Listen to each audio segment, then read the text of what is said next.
Welcome to Fire Breathing Kittens, an actual play podcast. Every episode microplot is a complete adventure with a beginning and an end that fits into the overarching macroplot of the whole season. Because they stand sturdily on their own, you can listen to these adventures in any order, and can skip those that you don't enjoy. Today we are using the mechanics from a game called Wake by Grant Howitt. It's our first time playing, so we might make mistakes. If you enjoy these mechanics, you can find Wake on GS Howitt, that is HOWITT.itch.io/Wake. Build your own Wake character and play a game with friends. Speaking of friends, today we are joined by Cal. Hello, long time no listen. This is Cal. Cal is a big old bird-brained bird guy. He wears a pinstripe black suit. He wears a mustache because of, alter ego stuff. And the mustache is a worm, live worm, so it does move around a little bit. But, he feeds it very well and he doesn't eat it, so they're on good terms. And he is head of the HR department. So I guess you could say my absence is big because he's been at an HR conference, getting to have to reset himself to be able to hit the HR-ness hard. Clarissa Sanchez. Hey everybody, I'm practicing a character voice with Clarissa Sanchez. Clarissa Joyner, nay Sanchez? I don't know. Yeah, she never legally got it changed. So you may be familiar with this character from other adventures, and you may be like, I always wondered what her real name was. I wonder if she was ever going to tell us. And this is the episode that the GM has promised us we will go deep into the past, into her psyche and dreams. So you finally get to know. That's her birth name. Although if you want to call her Jane Doe, that's what she's going to be one day, right? So let's practice this character voice together. Maybe today. Because if you guys have ever played Wake, at the end, we might all die. Murder. Yeah, it's called Wake because you might not wake up. So my character voice, here's some practice. Hey, have you ever heard of recurring dreams? Yes. I mean, yeah. Jack, I think I had one once. Oh. Tell me more. Anyway. Great. Ta-da. And Jack Frost. Hi guys, I'm Jack. I have white hair and I look like a pretty normal guy. I'm wearing black pants and a gray hoodie. And I don't know, I'm just kind of figuring my life out these days. Beautiful. And I am your GM today. You might recognize my voice in previous episodes as Kitchi Korovnica. So let's get started. It's hard to tell how long it's been, given that there's no sun in this room, but the flickering of the fluorescent lights overhead has turned into a sort of clock. You count each flicker, tink, tink, tink, tink, tink, tink. The tile at your feet is cold and hard, broken in sections, and the hospital beds are firm and lumpy. It feels like you've been here for days, but maybe time has gotten beyond you. How did we get here? The question you've asked yourself many times. You have glanced over at the doors many times as well. Each time you look through that slit of a window, you see the brick behind it. Regardless of how strong you may be and how many times you've pounded on those doors, the brick wall behind holds steadfast. What are you all doing today? The three of you are in this room together. You don't quite remember how you got here. Everything seems a bit like a fog from before, whenever this is. Just so we're clear, we're in a hospital room. There's 3 beds. We're all here. We can interact with each other. And none of us remember how we got here. And there is a door, but there's brick behind the door when you open it. Yes, there are 3 doors. coming into this room, and each one of them has a brick wall behind it that you can see through that slit of a window, familiar in many hospital settings, the observation window. The bricks aren't there when we look through that window. They are there, yes. Oh. Do the doors open when we pull on them? They all open to the brick wall. Okay, so the doors are movable. And it's been days, but we have no bodily needs. Oh, you have. Okay. You absolutely have. And it's gotten a little strange in there. Yeah. Has anyone fed us? No. Your stomach growls, That's gurgles. sad. Little shooting pain travels up to your chest. I might have to eat this worm. I'm about to die of dehydration. Your lips are chapped. They rub together like dry sheets of paper. Now you know what my beak feels like. Is there anything else in this room that, besides the beds, like cabinets or a sink or anything? Yeah, there are pill cabinets, those carts on wheels, IV bags. There are curtains that divide each of the beds in this room. I mean, we can drink the IV bags, right? That's a good question. If you're dehydrating to death, is drinking the IV bags faster or slower? Then what? Because they're salty, right? They're normal saline, 0.9%. Yeah. So, like, what's salt water? Like, twice that, 3 times that? So it's got to be less salty than many salt water. times that. Yeah. It It's is a whole lot more than that. Okay, Yeah. so It it's is- like tea. It's like tea level salty. It's like Okay. Gatorade. Gatorade. All right, we're drinking the bags. This explains why we're not dead yet. Okay, we've been drinking bags. Have we been? Do they say normal saline on them? Do you have a skill that you would like to roll? For Oh, should reading we- the bag? Should we go ahead and do our setup and explain to the audience how we're setting up? Oh, yes. That would be a lovely interlude into the mechanics of the game. So, as we said, we are playing Wake. Wake is a very ambiguous game played with a deck of cards and a single D12. Your stats are extremely conceptual. They include a statement about who you are, what you believe, and what you know. A card is assigned to each of those stats, drawing from a deck. You may also choose to dream if you do not have a stat that is associated with the events at play. So I'm wondering if this would count as... so my belief is that I can sense secret paths. Does sensing have to do with identifying these bags? Like a path to nourishment? Yeah. Or is it more physical? I will absolutely take that. As you start to realize your vision blurs approaching the bag, can you roll me a d12 and let me know what your I believe card is? Are we supposed to draw All right. 3 cards now for our 3 stats? Yes, if you have not drawn your 3 cards, draw that now and make your dream deck of 5 cards. And is that face down so we're not looking at it? Or is that we could do that face up? How does that work? Your stats are face up and your dream deck is face down. Okay. So I have mine set up. I just have them in a row here for Jack 10. So for the I believe it would be a Jack, which I believe is 10 points. No, 11. 11. And then I need to roll my dice. So if you don't roll a 2 or less, or wait, no, I'm if gonna you get get a a bane. 19, you start to get a bane. So if you get an 8, or yeah, interesting. If you Yes. go too high in this game, you get bad things too. Yes. Exactly, which is interesting.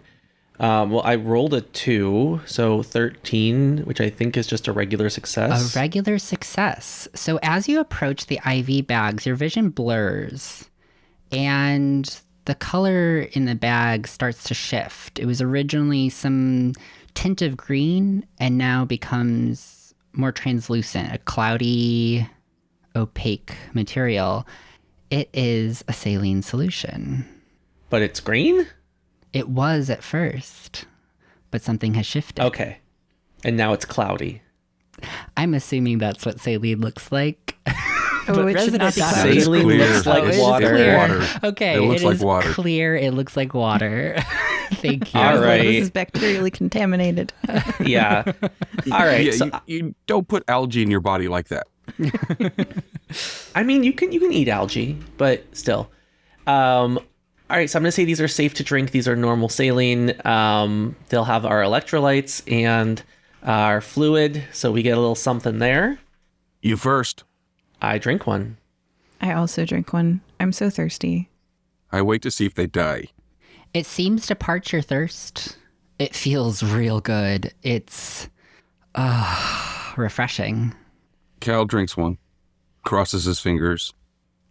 It tastes as you would expect, a little salty. No immediate Okay. effects, though. Can I start? I have a power thingy. Yes. What would you like It to says I can sense what happened in the past. do? Yes, make a roll. What I want to know is how we got here, and that's what the goal is. So, do I add the number in the roll? Yes, so the card that you have assigned to the I believe stat is added to your roll. Okay, my stats are 7, King 10. So I'm so likely to succeed with Banes. Here we go. That's a 5. So since a king is, what, a 13? That's 13? an 18 An 18, which is Oh, a yay. success without Banes. without Yeah. Banes.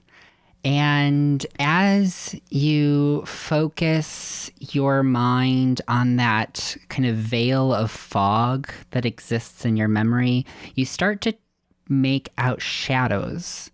You see yourselves standing in a cave before an altar. That sounds like A- me.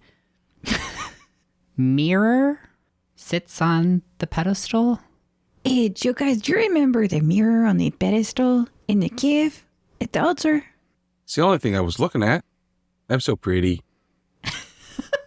Birds and mirrors. So I have shared this information with you guys. All right. But it doesn't All right. explain how you got here. That felt like moments before you arrived. Maybe we're inside the mirror. All right, I got an idea. So these hospital beds have wheels because all hospital beds have wheels, right? Yes. That is correct. They have Okay. wheels. You two jump on, get as much weight on it as we can, and we're going to push it right through the brick wall. Okay. 3 days in? Yeah, I do. Yeah. So I use their combined weight with the weight of the gurney to slam them into the brick wall. I would like to be strapped down. Hospital beds sometimes have straps, right? They Yes, do they're usually not sometimes. attached. Yes. You could potentially find the straps in the cart to the side of one of the beds and attach Cal- those. Cal just grabs a sheet and wraps her up and into the bed with. Seatbelts. Yeah, safety first, everyone. So what happens when they hit the brick wall? So you are going to run at full speed, I'm assuming, as fast as you absolutely. can. Oh, absolutely. Crash into the wall. As a matter of fact, I'm going to get additional speed by doing a couple of laps in the air before grabbing onto it and rushing. You know, he's a bird. He flies. Yeah. So you fly around like a shot put, ram yourself into the bed, and fling that into the wall. It crashes into the bricks, and you hear the clatter of metal. One of the posts of the bed bends under the weight of the impact, and the whole system kind of collapses, throwing both Jack and Clarissa over.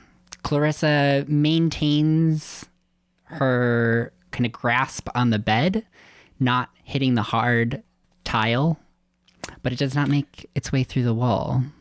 Is there any damage to the wall whatsoever? Besides a couple chips, no, not really. It is a solid brick wall. Can we go through the cart and just, sort of index all of the different items inside? Absolutely. And I am going to lean on our resident doctor to describe what they would find in a typical hospital room. All right. So it depends on what kind of cart we're dealing with. Yeah. A lot of times they would have needles, like for IVs. They would have different kinds of tubing, maybe some breathing treatments. That's a standard hospital room. Probably some Foley bags. I'm wondering if they have any kind of, there's probably towels and gowns. I'm wondering if they have any kind of specialized equipment. Like if this is an ortho cart, they might have drills, for example, or bone chisels or something along those lines, depending on what era this hospital is from. If this is a surgical cart, it might have scalpels or maybe a bovie, which is like a cutting implement for surgery. Uses heat. If it was a miner's cart, it would have explosives. Can we have one of those? Well, good question. Would you like to dream, Cal? Okay. Are you asking if I want to dream explosives? I absolutely do want to dream explosives. Yeah. All right. Roll a d12 and draw the top card of your dream deck. Okay. Dream deck top card is a 9 of clubs. It's a black card. A d12. So that's going to be 14. A 5 plus 9, so that's a success. All right. That is a pure success. So as Jack starts to rummage through the drawers in the carts of the room, you open one of the drawers, Jack, and TNT. Where did that come from? I am going to pass that to my avian friend here. Mine. And I'm going to huddle behind one of these hospital beds. Why don't you put all of them together to make a better barrier and get everything in front of you that's in this room? Not just one bed. All of them. And everything. And Cal's going to start setting the TNT up onto the wall. Ooh, I'd like to add to this, right? Add to this. Yes, Direct your attention to the slit in the window and say, why don't we put the wall between us and the explosives too? So pack that TNT. There was a slit, right, in the window so we can reach stuff past it and put the TNT there, because your favorite charge, let's talk about explosives. Your favorite charge is a directed charge. It's basically a gun at that point. Your second favorite charge... Love the knowledge in this group. No, actually, that's a really good point. If we have the door there, it'll direct the force towards the wall, as opposed to just... Because what's the path of least resistance? Back into the room towards us right now. Yeah. Well, the thing is, it's not going to be a shaped charge because it's TNT. I know. So you want to put it... So reach through that window slit, pack it like how you're doing on the wall, but on the exterior. Is there glass in the window slit? There is glass in the window slit. That's easily breakable. We're not worried about that. No, but you can't shape charge for TNT, so it's still going to go. But that does put one more layer between us and... Well, yeah, I mean, Cal was just going to put it in there, shut the door, and then go hide behind everything else after lighting the fuse. I mean, yeah, I suspect the door is the most likely thing to get blown apart instead of the brick wall, but we'll see. Yeah. Hey, they gave me TNT. I'm using TNT. Oh, yes. Ooh. Oh, we're using it. Yeah. Can I assist? How would you like to assist? And I'm going to use my finding hidden paths. Jack, I assume we still have our basic abilities that we always have. I assume? Yeah, absolutely. So Jack has ice magic. So Jack is going to try to weaken this brick wall by just applying some cold to it so it's a little more crumbly. All right. Give me that D12 and we will add that to your Jack. Jack? 7. So 18 total. All right, still just a success. Wow, we are really in that narrow window today. I think it's built that way intentionally because there's 2 different elements, so chances are you're going to come close to the middle when they balance out. So you do find a place where the mortar of the brick is a little bit chipped away. You see a crack coming through one of the bricks on the face, and that's where you apply your ice magic. You expand that crack, further weakening the wall. It would be the perfect place for that TNT. Oh, I recognize this place. This is where your face bounced off of it, Jack. That's why it got weakened. Uh-huh. So Cal will stuff the jack-shaped crack with TNT, shut the door with the fuse on the outside, drag one of the cabinets in front of the door, light the fuse, and then run back to the other stuff we got piled on the other side of the room and hide. All right. The fuse is lit. You hear the sizzling of the fire at the end of the fuse as it slips the crack of the door, and bam, it explodes. You hear the doors burst off the hinges, falling, clambering to the ground with a loud metallic ringing, and the brick has crumbled away, enough to reveal a hallway behind it. It worked! Okay. How big is the hole? It is large enough for the 3 of you to climb through. Oh, let's go. I take some scalpels with me. Ooh, that's a good point. Yes, let's arm ourselves with medical implements. I take some bags of saline. All right. Cal's going to take a syringe of air. Oh my gosh. That doesn't kill people as fast as you think it does. No, but it's pretty cool. Okay. I don't care how cool. long it takes. I just want to see them burst. All right. They would probably like clutch at their chest, right? Because they're breathing, but they can't get air. Yeah, I'm and you hoping have for to get it into a brain vein embolism. too. Okay. All right. We've got plans. We've got instruments. We're heading down this hallway. Yeah. Besides, it's fantasy, not reality. It can blow somebody up. Yeah, we're just bricked into a, yeah. You are just bricked into this room, and as you step out into the hallway, it's carpeted and stylized in almost a different era from the room you just exited from. It's got that 1970s burnt tones and patterns, and that kind of almost musty odor of a thick carpet. Shag carpeting outside of a hospital room. Are there doors off of this hallway? You see at the end of the hallway, there is a door to the right, and that's it. There is some crumbling on the wall, and when you kind of approach that direction, you see that it breaks away into a darkness, almost like a black abyss behind the wall. You first, Jack.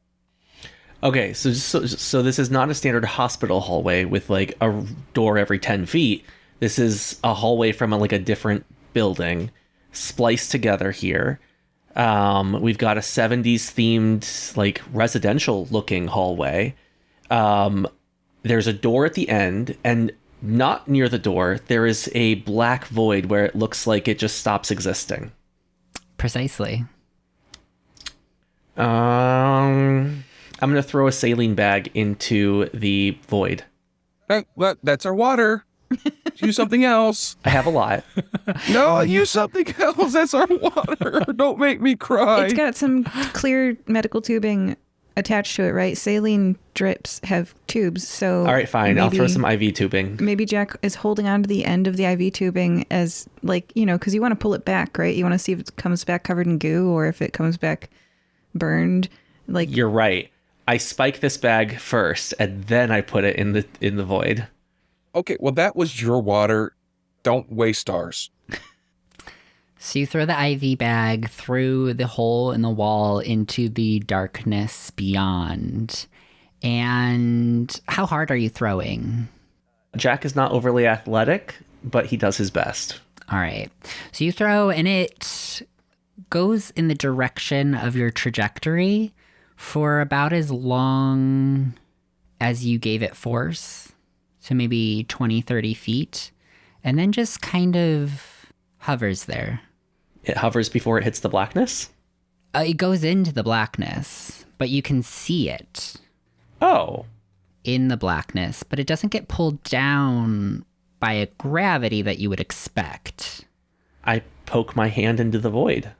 You stick your hand through the hole, and it is in the dark area. You don't feel anything. It doesn't hurt. It doesn't have any temperature associated with it. There's no wind. It's kind of just nothingness. Hey, Jack, you want me to grab some sheets, tie rope together and push you in? I think you're the one that can fly. It doesn't look like there's any gravity in there. Right, which means my wings won't work. Wings do not need gravity, I don't think. I think you're pushing against air resistance. If you guys want to watch the video of sparrows in space, it's really funny. Can they fly? Well, eventually. Eventually. They have to learn how, because they're used to having some gravity, but okay. Cal grabs the sheets, ties them into a rope, ties it around Jack. You ready? All right, I tie the other end around your foot, and I brace myself so that you can fly into the hole. Cal kicks Jack into the hole, and he's manipulative, Wow. and he's going to use that to kick him into the hole. I Get feel him into the hole. like we need an opposition roll here. I'm just going to let you. So let's try to do that. So Cal, can you roll a manipulative roll? Oh, I'm holding pigeons in space up to the webcam, and it's not really showing much, but basically they go much further and in crazy directions than they thought they would. That's not space, though. That's just the vomit comet, yeah. Yeah, the vomit comet. They're doing much better than you'd think. Okay, so I rolled a 10, and my manipulative is a 10, so that's a 20. All right, Jack, do you have a stat that you would like to roll? Or would you like to dream? I'm wondering, does knowing the weapons master mean I'm, like, good at weapons? It would mean that you somehow have a connection in this place. But that Fong is a can't person. help you here. Fong is not currently at your disposal, but if you would like to roll for Fong, you may. Like, to bring him here? It depends on what you roll. Okay. I mean, we can do that. So, I got a 10 on that. I'm going to roll to bring my friend here to help me. I rolled a 12. You roll a 12. Plus my 10 And is 22, which I think means I beat Cal, but I also get a Bane? So do I. There is 22 is success with collateral. So you will draw one Bane and let me know what that card is. How do And I then draw a Bane? You draw from your not dream deck. It's a 5. All right, 5, and it is a It black matters 5. what color it is. No. All right. What color is it? Black. And A black Cal, Black 6. black 6. And what was your total success? 20. All right. So, by the mechanics of this game, you are both successful. So he's in the void and Fong appears.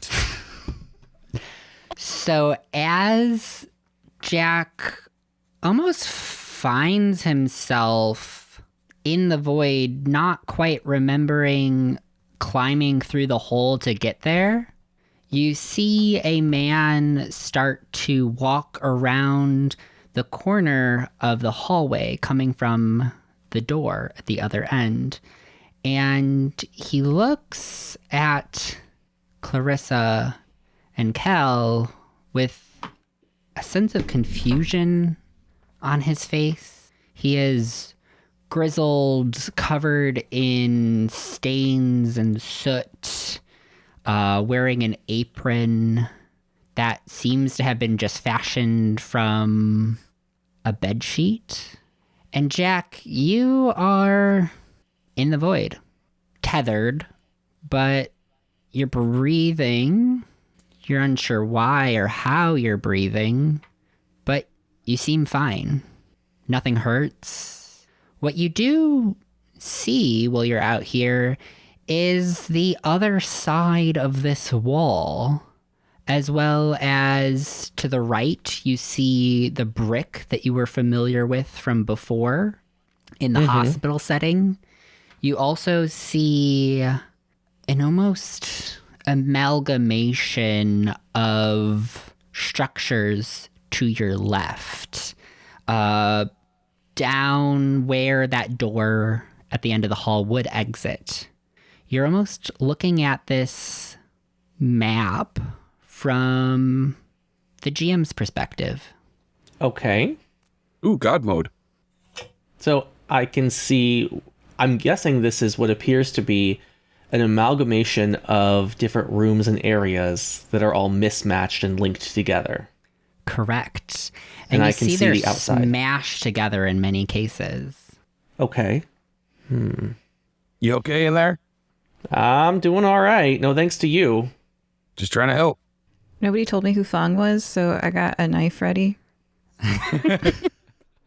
So you pull out your scalpel. No. Oh, you have a knife on you. My only technique is that they don't see the weapon until after it cuts them. So I'm She's going to Assassin's Creed it. a little concerned about Fong in this moment. They look confused to be here? They look confused to see you two. Uh-oh. Okay. I just escaped from a hospital room where I had been held captive, nearly to the point of dehydrating to death. So I think I charged them and flying tackle and the knife's going in their eye. Yeah. Just All like right. sprint, attack, run. Yeah. Oh, she's going to murder his friend. Sorry. Do you have something you would like to roll? Yeah. Okay. So I'm going to try to duplicitous this. So it's going to be like I'm afraid of them and I'm running away, like past them.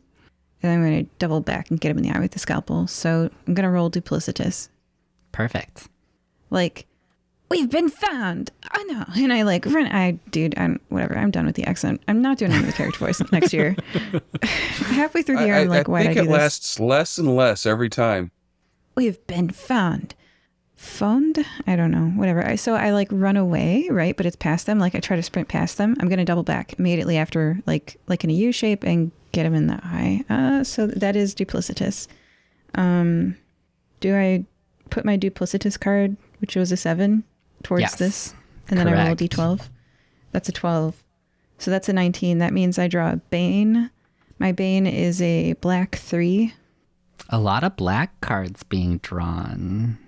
You're welcome. I'm going to start collecting. So that is, sorry, what was the total number? 19.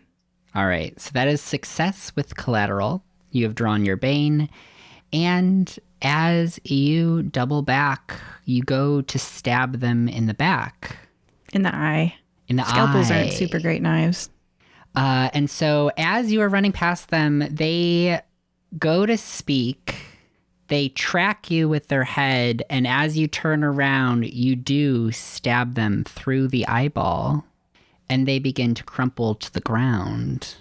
Sorry, Jack. He's still alive. We're really close to a hospital. He is bleeding out and faints from the loss of blood and pain that you have inflicted on him. Yeah, that makes sense. Jack, what are you doing in the void? Well, could I see that? I'm not sure if I can see into the rooms. Saw Clarissa run past the hole that you went through at some point, though you don't remember. but you can't quite make out what happened at the end of the hallway besides the sound of a scalpel going into something soft Meaty? and meaty, and then the thump of something hitting the carpet. Well, Cal will communicate it to him. Hey, Jack, Clarissa just killed someone. I'm going to reel myself in by that sheet rope on my foot. And I'm busy dragging Fong to the hole. Seeing Jack start to reel himself in, Cal's just going to take off running in the opposite direction to reel him in even faster. Yeah, so Jack, you are quickly pulled back into the hallway, to which you see Clarissa dragging Fong. You don't know how you know his name, Okay, I don't remember how I know him. but you know him. He's made weapons, you think? Can I do anything to help him? What would you like to do? Is he still at all awake? He is very passed out. It was a very sudden, sharp pain, and a lot of blood is being lost very quickly. Plus, he's got a knife in his brain. He does Yeah, I have stabbed that knife right in his brain. a knife I'm in not his debating brain. the blood because I don't know. I've never done it before. Is there a lot of blood from this? I was thinking, I don't think there'd be a lot of blood. But then I'm like, you've never done it. And then I was I don't Did know you guys know either. that the guy who played the Grey Wizard in The Lord of the Rings would correct the Peter Jackson director guy on what it sounded like when a guy got stabbed in the back and killed because he was like secretly a secret agent and like he'd done it before? He was like, no, it sounds more like this. Oh, okay. So this is like the creative direction, debate of, do we have someone on staff for what happens when you stab someone with a scalpel through the eye? Do we have an expert? We do, actually. We have a doctor right here. He can I've explain it never to us. seen that exactly, but I suspect it would not be over. It depends on how deep you go. The scalpel isn't very long, so I don't think you would have made it to his brain. I think you would have probably burst the eye. It would leak out the vitreous humor, which is Yeah, like it's a not clear blood. jelly. Yeah. But I don't think there'd be a ton of blood. Yeah. I was thinking it was a nice the clean kill. scalpel's at least 6 inches, right? Strange. No, a scalpel blade is an inch. Oh, right. The blade goes in Right. and then you keep shoving. Yeah. You still got the Like handle. with the plastic handle? Maybe. I don't know if you're going to get through bone with that. Everything has been described as the 70s. This is full all metal, my friend. Yeah. This Oh. is before they had like Prion where they thought they could like just autoclave stuff and make it clean. So it was all metal. We didn't have any Prion precautions. Okay, so I will ask the GM, did the scalpel go into the guy's brain or no? I will say what you all see is a lot of blood. Strange enough, it's a lot of blood. Well, I'm dragging him and all his blood to the hole. And I say, Jack, this guy, he was surprised to see us. He almost caught us. He's my friend. I drop the body. Huh? You had a friend that did not let us out after 3 days? He was not your friend. He betrayed you. I don't think we know anything here, but I feel like I know this guy. He makes weapons. We could have used his help. If he did not let you out after 3 days and I kick him through the hole, he was not worth keeping. Boot. Did you just kick him into the abyss? Yeah, man, he didn't let us out after 3 days. I am personally offended. Jack, do you do anything? Or Cal, for that matter. Cal's confused. He doesn't know what's going on. This was your enemy. I'm just noticing that Miss Sanchez here makes a lot of assumptions very quickly about people. This is a recurring trend. We don't know that he even knew we were there or that he was able to let us out. We don't know a lot of things, but now our friend is dead, so I guess we just have to move on, and I'm really going to watch my back around her. Question, while he's floating away in the abyss, the blood that's still flowing from his face, is it globulating like in space? Yeah. It is. Oh, You just more science stuff. see, like the streams of blood as he floats out, starting to turn into little orbs of blood trailing behind him. If you guys want to see some cool space blood, like season 1 of The Abyss or The Expanse, episode 3, Yeah. It globs. It globs, Cal's player. It globs. I'm just going to try that door down the hallway. I've seen Star Trek 6. Klingon blood globbling. Yeah. So, as you start walking down the hallway, Clarissa, Hey, yo, what's up? you've just ended a life.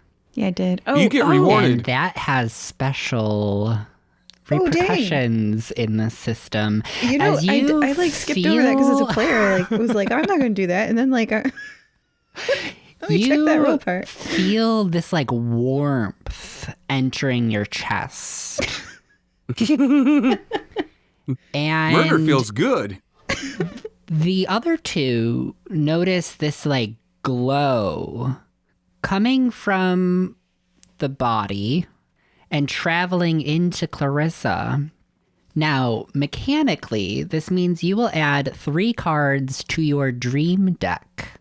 Awesome. I should remind everyone, if you ever run out of your dream deck, you can no longer dream, which means you can no longer add anything to a d12 roll unless you use a stat. Problem solved. So- The exact wording on the page is, quote, suck the marrow from their soul. Yes. So what you're saying is this game is pro-murder. Correct. All right, Jack, I agree. We need to watch our back. In a way. I should also remind you that when you do dream, you add that card to your hand. So for those of you who have already dreamt, that is now part of your hand, which will have a max of 5 cards in it. If you ever go beyond 5, you discard. What does the hand do? Do you get to choose which one you discard? You choose which one you discard, and Cool. the hand is what determines what happens at the climax of the game. Do we want a high hand or a low hand? Poker rules. You want a Hi. good poker hand. You Yeah. want a good poker hand, yeah. Otherwise, you won't wake up. You die. Or something bad. The GM has something bad planned for you. Yeah. Okay. It could be the end of Jack if you don't have a good enough poker hand. So back to the killing thing. Yes. Does that mean that I've got 8 cards to pick my hand from if I can dream all dreams? Yes, you do. Sweet. That'll make it better to find a pair. Yeah, more likely. Maybe I'll get 3 of a kind. Maybe we'll get full house. All right, let's go kill some people. And I want to dream, GM. Because All if I right. don't play these cards, I'll not have a hand. So I've got to dream. So it says to dream, unleash the whispering in your head. You're no longer in full control of your actions. Add the value of the top card of the dream deck to the D12 instead of a trait. This shag carpeting and this 70s hallway, can you describe it a bit more? Yeah, so it is a burnt orange. It is stained with the blood of Fong. And Yeah, it is. it has a musty odor, but like mixed with incense. It is aged. It was probably installed in the 70s, but has been there for a while. So as long as I don't do anything duplicitous or that has to do with the past, I can dream because it won't tap into those 2 stats. You can always dream. Okay, I think I'm going to just dream. But is this like in a normal game where you would have a desired outcome? Like a goal? Or am I You- just dreaming? Can have a desired outcome or goal, or you could just close your eyes and let this world wrap around you. Okay, all right. So with the blood splattering my hands and my face and my throat, I lay down on the shag carpeting and close my eyes and just take it all in. And I'd The like to dream. warmth of your kill is fresh. You all All right, see Jack, while her she's glowing. sleeping, should we chuck her out the into the void? I've got an idea. I am going to also close my eyes and dream that Fong is still alive and here with us. All right. So I would like both of you to roll your d12 and draw the top card of your dream deck. Mine's a 5 total, and that's a 4 of spades in my future poker hand. Beautiful. So 5 Right. total is a failure. Yeah. And you draw a Bane. And you will draw a Bane, yes. And the second bane available to the GM for me is I've got a black 3 and a black queen for the GM for my banes. All right. They don't get discarded until they get used against us, you guys. Correct. Keep track your banes. Yeah. So we'll hold on to that failure of a dream for just a moment as Jack, you drew. I have a black queen, and I rolled a 2. So I think queens are 12. So this is 14. So a regular success. Okay. You hear a gasp on the other side of the wall through that hole. And as you look into the void, you see Fong's floating body. They are alive in a literal sense, but something feels strange about their presence. You just make a zombie, Jack. Wouldn't be the first time. Is the scalpel still in his face? Yes. Yeah. All right. I'm going to... Mr. Crud, do you still have the end of this rope around me? I never took it off. Go ahead. Oh. Boot. All right. Hold tight. I'm going to dive out there, and I'm going to go get him. I already booted you out. I helped Okay. So I try to reach out there, and I grab onto him and let Mr. Crud just reel me back in. All right. Should he roll to catch him? You jump out, propel yourself in that direction. That's pretty easy to do. Normal laws of physics kind of work, just no gravity. And you grab him, you pull him in. He doesn't react in a very expressive way. He's very muted in demeanor. He's got a brain injury. Clarissa, as you lay on the floor in the carpet, you feel the pool of blood that's soaked in warm on your back. Are you laying on your back? Yeah, I think I would probably be in the puddle of blood too, because I didn't care when I laid down. It starts to burn. It starts to burn real bad. That's your conscience speaking. Yeah. Should be. It could be. I scoot myself along the carpet because it's both shag carpeting and a napkin to like away from the puddle of blood and like get that off me. So I'm just like scooting over a few inches to wipe it off, get out of the burning, you know. Yeah. As you wipe it off, it kind of relieves the searing that was beginning to happen. A few flecks of blood on your cheek do still kind of prick with the heat of and pain. I'm wiping my face, you know. I mean, don't let acid blood burn you. And you are now all in this hallway with Fong, the name familiar to you, Jack. They do not speak. They do not seem to react much to your presence in any way. If I kill this guy again, do I get 3 more cards? Potentially. Extinguish a life. Well, No. we don't even know if he's still if he's actually alive or not. He might be undead, which is not alive. Well, Cal's gonna open the door that's been sitting there in our face this entire time. Because let's see what's behind door number 1. All right. You move your way to the end of the hall and open the second door of your time here. It opens into a tiled waiting room. There are sterile looking chairs along the walls, but toppled, as if the original state of this room has been disturbed. Beyond it, you see the crumbling wall of the room where hospital beds are in a kind of mashed up kind of amalgamation of spaces that have breached the territory of the space.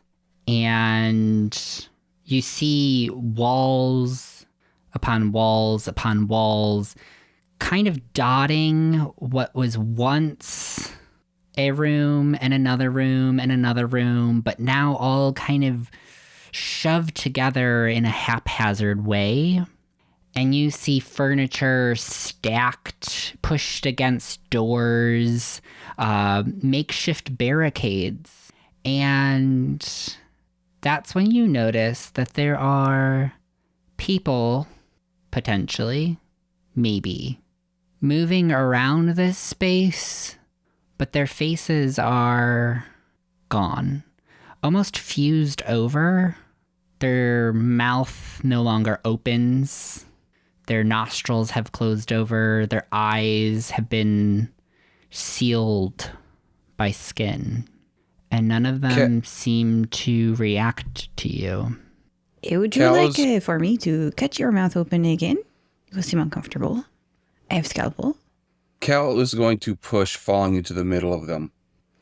He stumbles into the waiting room, and they continue to carry out whatever activities that they're doing.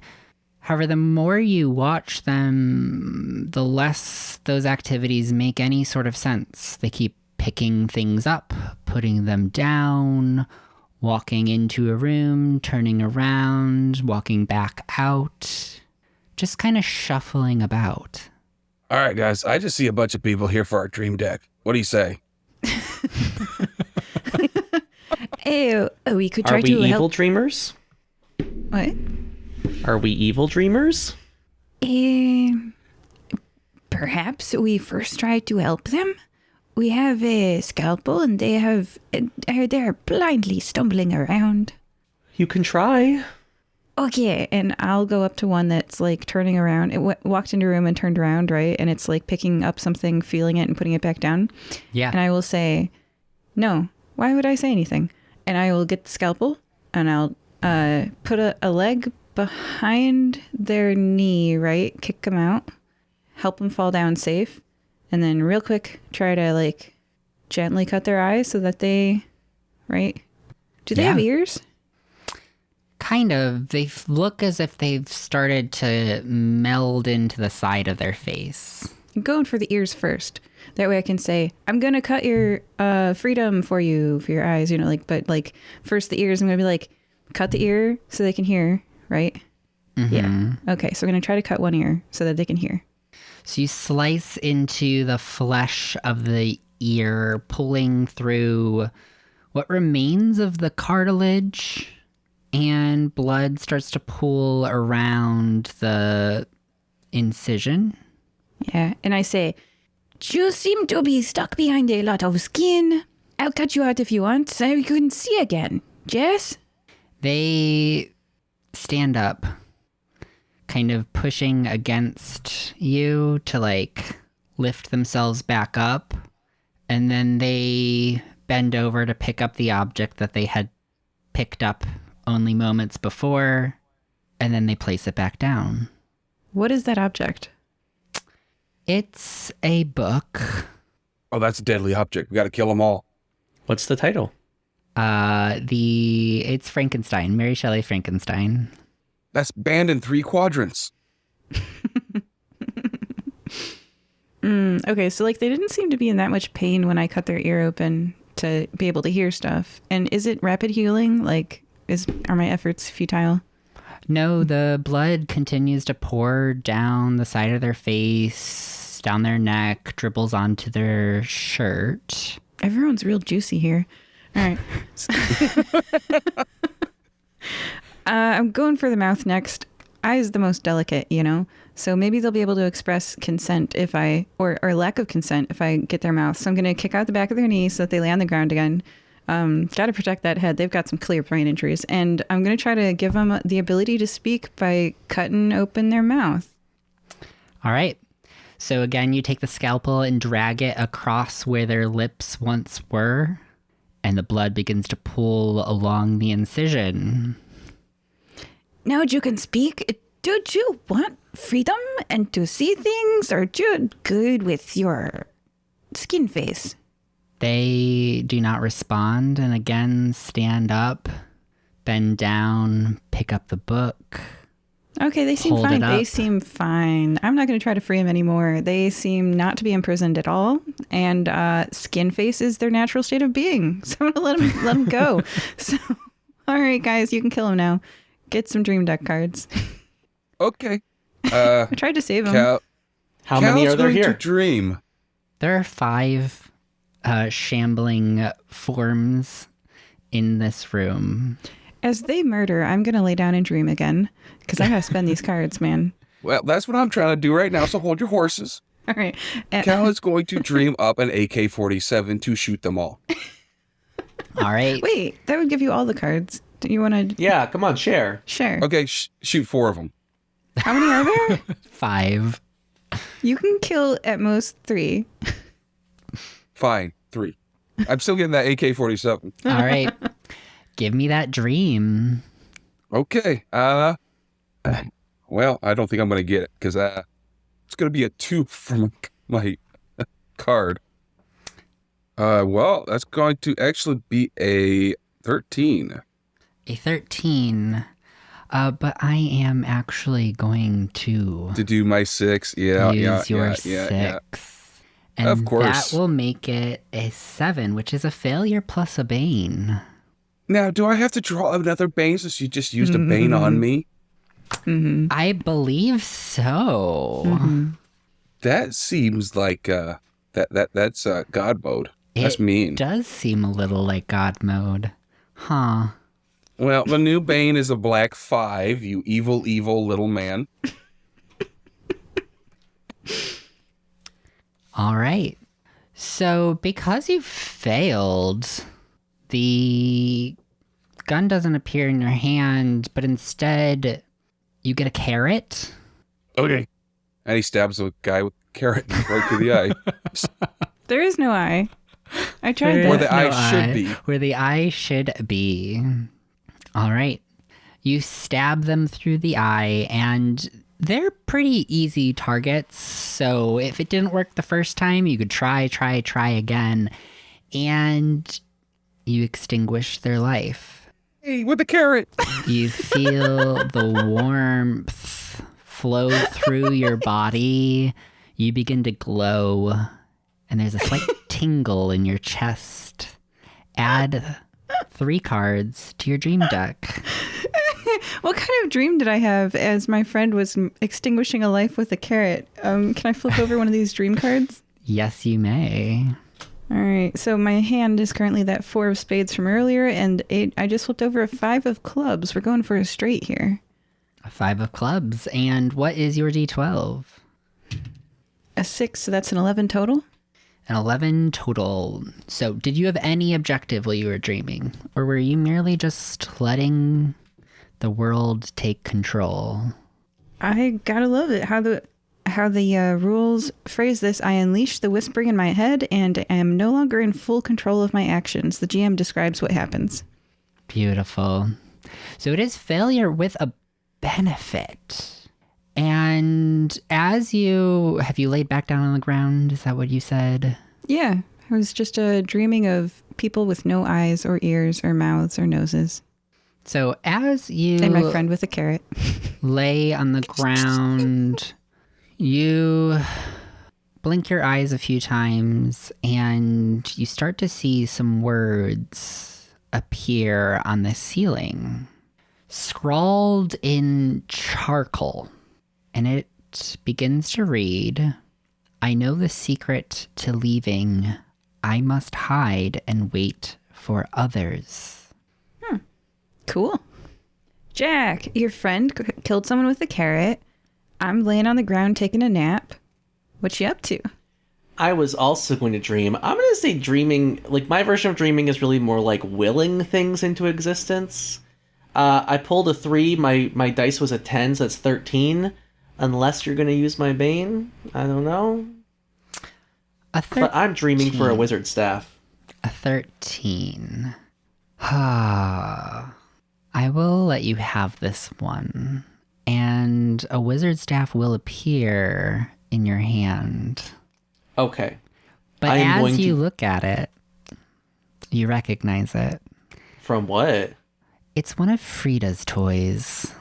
Of course it is. Well, beggars can't be choosers. I am going to use it to channel magic more like my sister's, a little flashier, and send glacial spikes going through the heads of the other 4 people standing. Really, Jack? Really? We want to kill them. You want to kill at most 3. You selfish Jack. He didn't roll well. All right. Would you like to roll your quiet to avoid interference from your party members? Sure. 9. A 9 will be a failure. No, 9. Yeah, 9 total. Oh, yeah, a failure with a benefit. Okay.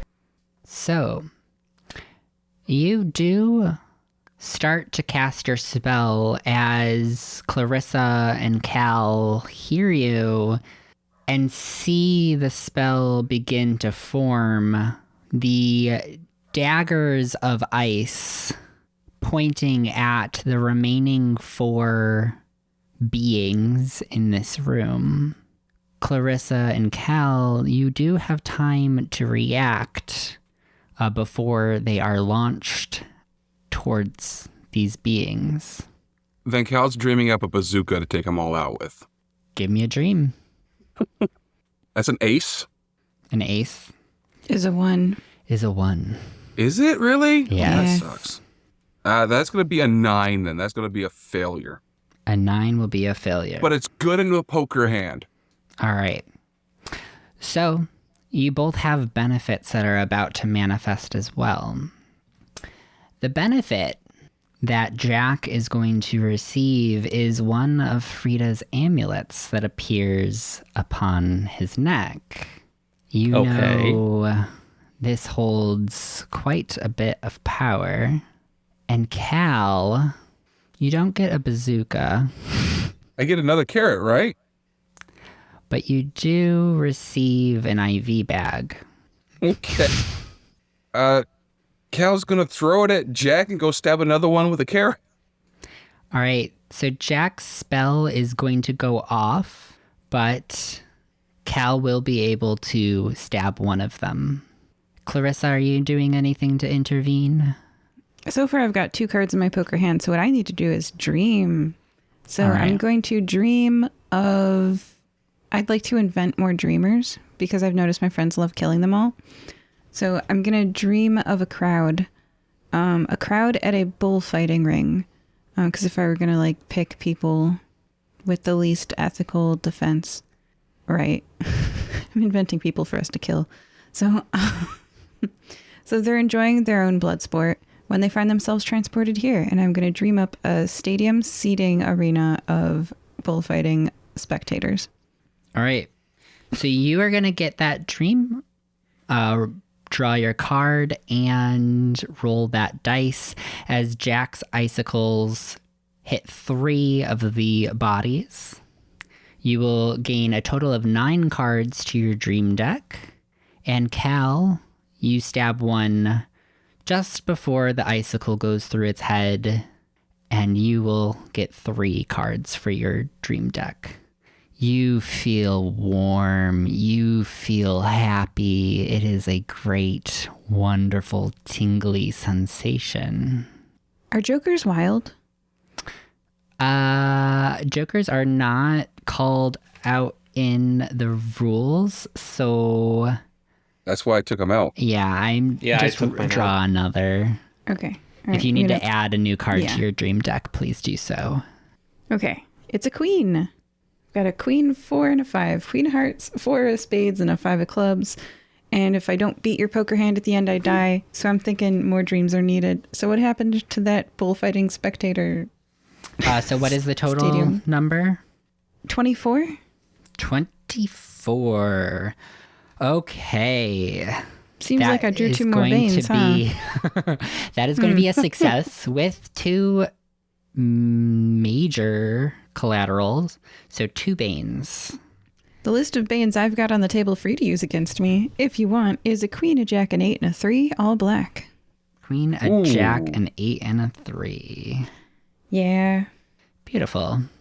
We have not drawn a single red card Okay. Not for a bane. for Banes. Queen of Hearts. Yeah, that's true. Beautiful. So you hear a crowd cheering, echoing a ways off, far down. Beyond this amalgamation of hospital spaces and hallways that you see beyond that, something further in. I'm going to dream for a map of this place. All right, give me a dream. I got a jack, and I rolled a 4. 15. All right. And you do get a map that appears in your pocket. You feel the paper start to crinkle in your pocket, and you pull it out, and it is indeed a map. It is almost living, however. Everything seems to shift slowly as you look at the ink on the page. You see a new space appear on the bottom left. You see hallways bend and snap. Okay. I feel like we really need to have... We've been here for a while, and we've only seen 2 rooms. I feel like there's going to be an endpoint. We got to, start hoofing it. Well, we murdered everybody in here. We got to go next place anyway. All right. Let's go Unless through we that want door to out get there rid to of the hallway. Fallen too. No. Again. He's a weapons master. He's going to be useful. I don't think he is anymore. I'm going to open that door at the end of the hallway. All right. So in this space, more or less, there are 2 doors that you see exiting into hallways. There is a left and there is a right. Which one sounds like the crowd is closer? When You're holding up an you image.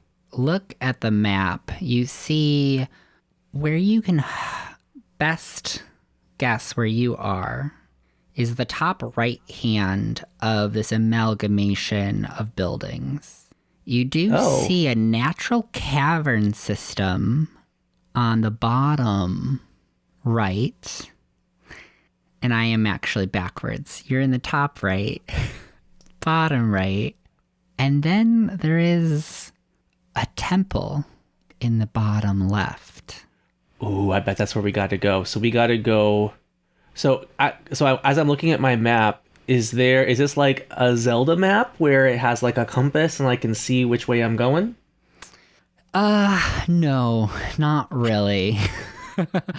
Directions in this place are foreign and odd, and even on the map, some of these spaces don't seem to connect to anywhere else. Some of them seem to shift where they let out at the end of the hall, and there's a particular section that almost seems like a constantly shifting maze. Okay, I see the maze part, and we started on that purple part that I can't read there, right? We started there, right? Yes, top left. What does that say? New arrivals. New New arrivals. arrivals. And yeah, there are some names given to all the different areas. Yeah, what is it? Something about hope where we're at now? Lost Hope. A lost hope. But it looks like the market is south of us, and then there's 3 ways to get from the market through the maze into the caves, and then the caves lead to the temple, right? Well, we can get to any of these places by going around the outside and breaking in. So the question is, where's the crowd of people to kill? It's a really good question. I would assume the market based on size. So it looks like either of these doors in this room will take us to the market. Well, let's use our ears. Okay. Can I dream of... A hearing aid? Yeah, I want to dream of a hearing aid. Beautiful. Give me that dream. 16? A 16 is a success. And so what you get as a hearing implement is not a tiny little mechanical hearing aid, but rather a that like it's like that tube of like a conical tube that kind of wraps around itself, and you put it up to your ear, and then you can hear everything ear trumpet. amplified. Yes, a ear trumpet is a name that could be given. Nice. And you place it up to your ear, and you can listen around the space. And the cheering does seem to be coming from both directions. To the left. Yeah. A hunting we will go. A hunting we will go. Let's murder everybody. E-I-E-I-O. I guess so. That's what this game wants. I hand the ear trumpet to someone else because it's not working for me. I hand it to Cal. Okay, Cal uses it while walking to the left. All right. You do hear that there's cheering coming from this direction. Cal keeps going. All right. You push through the doors into the hallway to the left of this amalgam of space, and it is a long hospital hallway, cold and sterile, the flicker of fluorescent lights. One of the lights hangs by a wire, swaying back and forth in the hallway. Anybody to kill? It is empty. I would like to dream up some people to kill. So I'm going to dream up some terminal patients in the hallway. They are laying on the ground in the hallway. Make it real easy. Make fish in a barrel for me to shoot, right? So if the game's like murder people to get a better poker hand, I'm like, all right. So this is an interesting game, you guys. The more people we kill, the better we do, and we can invent which people we kill. So can I dream up 5 terminal patients? No, 6. An even number. Y'all, I share. All right. 6 terminal patients. Can I do that? Is that my All roll? right. Give me your dream. Okay. Means only 2 for you, Jack. Okay. Well, that's a failure. That's a 6. So I'm going to draw a Bane too. A Beautiful. red Jack. But now, for my Beautiful. potential poker hand, I have 3, 4, 5. It's something. It is something. No, I got Queen High for my poker hand, you guys. I'm going to die. I'm not going to wake up from this dream. So, with a failure plus a bane, Unless the GM wants to add that red Jack to my roll. I'm going to pass for right now. Clarissa, you have quite a pool of banes racking up. You know, I do. And with that, I am going to do something very dirty. Uh-oh. And you are going to get 5 people Uh-oh. in the hallway. Uh-oh. And they are all Uh-oh. you. Each face and costume that you have put on, lying, motionless, expressionless, still in the middle of the hallway. You see a raccoon. A few questions. Did that consume one of the banes? Is it gone now? I did not consume a bane, no. Wow. All right.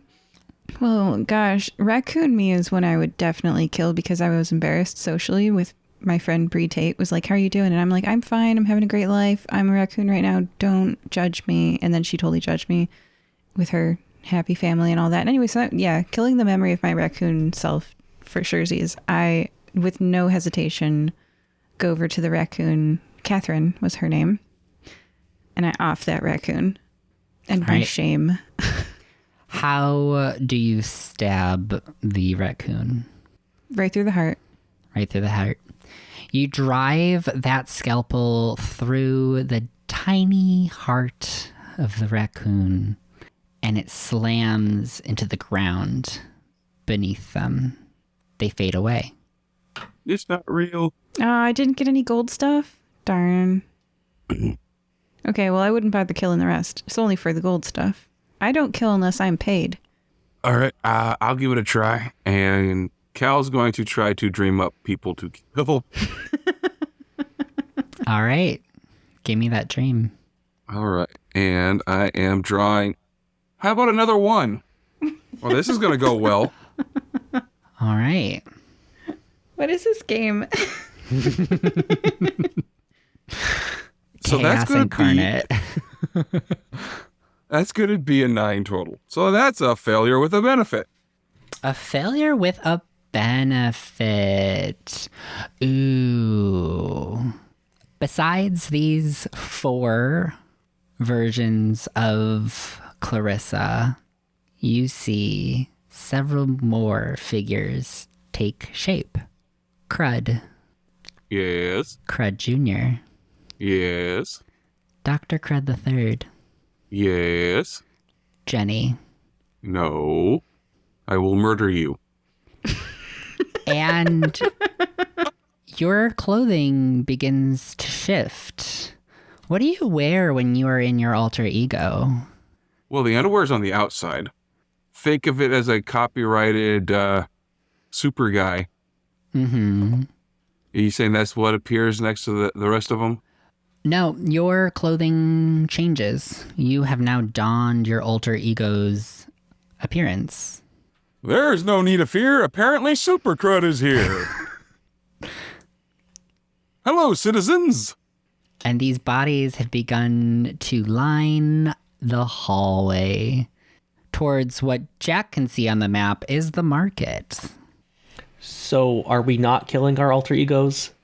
It is not possible, citizen, and I must stop any murders. I am a good guy. Oh, then I'm just going to dream that these alter egos disappear. Give me a dream. Okay. Rolled a 7. Plus 2 is 9. A 9. That's a failure with a benefit. Failure with a benefit. Hey, guys, we're doing really good. What are we doing? Kitschy appears in this line of figures laying on the ground, motionless. This is a benefit? In their hand, you see a piece of paper crumpled up in their palm. Oh. I am going to stoop over and poke Kitschy a little bit. Hey, you in there? They don't move. I take the paper and read it. You pull the crumpled piece of paper from their hand, and what you see is the image of a mirror, one resembling Clarissa's foggy memory. Okay, so this confirms that we are in the mirror right now. Now that you are seeing the mirror and not just having it described to you by Clarissa, you see that it has this ornate pattern around the frame of the mirror, one with 4 eyeballs at the top, bottom, right, and left of the mirror. Okay. Does this mean anything to you guys? I don't even know how I got here, citizen. The last time I saw an eyeball, I stabbed it. Perhaps you should stab it. I don't think I'm going to do that. Are you admitting criminal mischief, citizen? I cannot No. stand for that. I'm going to dream again to try to convert Crud back to his regular self. I rolled a 1 plus a 3. You rolled a 1. Yeah. You are going to shift one of your stats. So draw from your unclaimed deck, and that is going to replace one of your stats. Does that happen when you roll a 1? A 1 or a 12. Oops. Okay, that is replaced. All right. I now have a queen on my number 1 position. Beautiful. And you get 2 banes. I get 2 Banes? You had an abysmal failure. That is correct. Is At least those are pretty that low banes. a red 2? Red 2 and a black 3. Mm-hmm. All right. So that is going to be a failure. So Super Crud is still present. Gosh. You can't get rid of me that easy. Can I try again? I'm going to dream of a cage full of hamsters. All right, give me a dream. I don't know why I've been inventing people to kill all this time. I could have been inventing rats. All right, so I'm dreaming of a cage full of hamsters. It has 3 hamsters in it because that's all I need, right? All right, so dream. That's a 13, and I've got to replace one of my... I've got 6 dream cards, so I've got to replace one of these. Oh my. That's a good question. I've got a 3 of diamonds, a 4 of spades, a 5 of clubs, a 7 of hearts, a queen of hearts, and a jack of clubs. So the question is, which poker hand should I go for? I got to replace one of these. Well, 3, 4, 5, 6, 7 would be a straight, which is not a bad poker hand. But queen, jack, I mean, yeah, I'm not going to go for a straight there. Yeah, I get rid of the jack? Am I making bad... Hey, don't play poker with me, guys. I don't make good decisions. I'm throwing out my jack of clubs. Yeah. Yikes. We're going for a straight. Oh boy. This is not, All right. not good. Not good. And what is your Straight total? or a pair of queens? Oh, yeah. I rolled a success. A 13. A 13. I want a cage of hamsters, please. Of 3 hamsters. I'm going to pull your jack Oh. from your Bane pile. The jack of spades. Mm-hmm. Oh. So that's a 0? A 13 minus 11 is an abysmal failure. Hey, you guys, there's a mild problem with the... Once you have more than one bane, you just only get banes from that. Because he just added 2 banes to my... Yeah. Yeah, Okay. he did. You added a black ace and a black 6 banes to my list of banes. Yes. We are going to start snowballing. Hey, great. Snowballs are my favorite. All right. So you said your 2 new Banes are... Let's just read off those banes. Black, 3 queen, 8, 6 ace, and a red jack. That red jack will never be used. Oh boy. All right, we got to go to new areas to find new people to kill. We can't just dream them up. I can't allow murder, citizen. I would like to dream. I've got 2 more dream cards to try to improve my hand. I'm going to dream Cal back. I miss Cal. And that's an 8, which I'm going to throw out my queen. 8, 7, 5, 4, 3 is my poker hand. Whoa boy, guys. What's ranked higher, all of one suit or a straight? A straight is a straight of... all of one suit is a flush. I think the flush is higher. Correct. As you are Okay, I'm not throwing going out the through queen. this dream, Screw this straight. Clarissa... I'm throwing out the 3. We're going for the flush. Because Beautiful. I've drawn like all black cards, so there should be some hearts in here somewhere. And I've got 3 of... The only hearts I've seen are the 3 in my hand, my dream hand. All right. I'm doing probability games over here. I'm gonna die. Okay, so Cal, yeah, What'd you get? An 8? I drew an 8 and I rolled a 1. Great, awesome. So 9. So that's a failure with a benefit. Beautiful. So we have... And I get rid of one of these cards, right? Yes. Only 5 at a time. Well, you get rid of one of your trait cards when you roll a 1. Oh, yes, it shifts. So you'll replace one of your traits. And that is when you hear a bark. Puppy! Oh, and you recognize this bark. It's been so long. So long. You hear them. You recognize this exact type of barking. They start to bark more and more and more. And it is that bark that they would do when you were playing fetch with them. And you are holding the ball and they are begging you to throw it. Throw it, throw it, throw it. Do I see Bud anywhere? You just hear them. Oh, that's frustrating. We should go to the next room, guys. Yeah. Absolutely! All right. You can make your way to the end of the hall. And as you are approaching, you do start to hear things in the space beyond the door. It is almost like a warbling, high-pitched screech. and you hear screaming. Rush through the door. Time to save a life. And yeah, Super Crud is going to fly through the door. All right.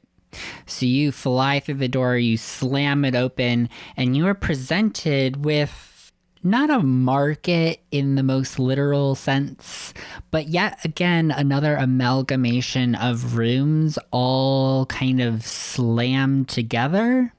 The furniture, however, in this space has been repositioned where items are laid out on tables, makeshift stalls.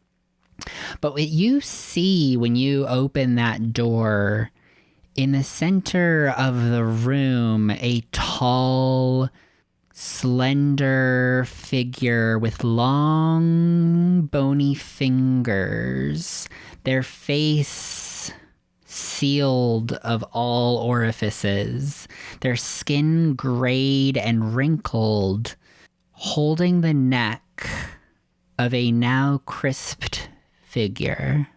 The people in the room are horrified, hiding behind the furniture of the stalls.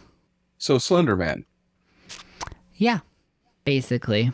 Man, I was willing to kill bullfighting spectators. You have no idea how willing I am to kill Slenderman. Yeah. I'm running. I want to get this life first before my friends take it from me. Oh, Super Crud's already through the door and flying. Super Crud's gonna fly right up and rip its head off. Yeah, I'm going to Really? stab it with a scalpel.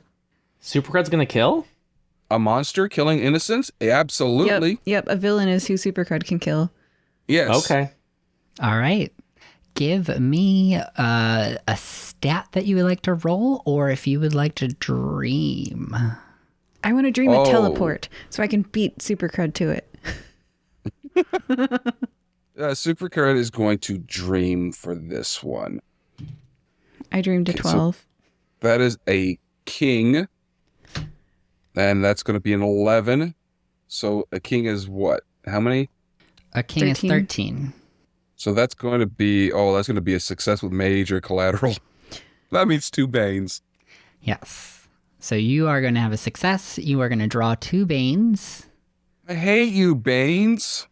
That's a black 5 and a red. That's the color I was looking for. 6. So I'm safe with the 6 at least. And what is your third Bane that you had? Or did I use that? You used the 6. I have 2 black 5s and 1 red 6. Gotcha.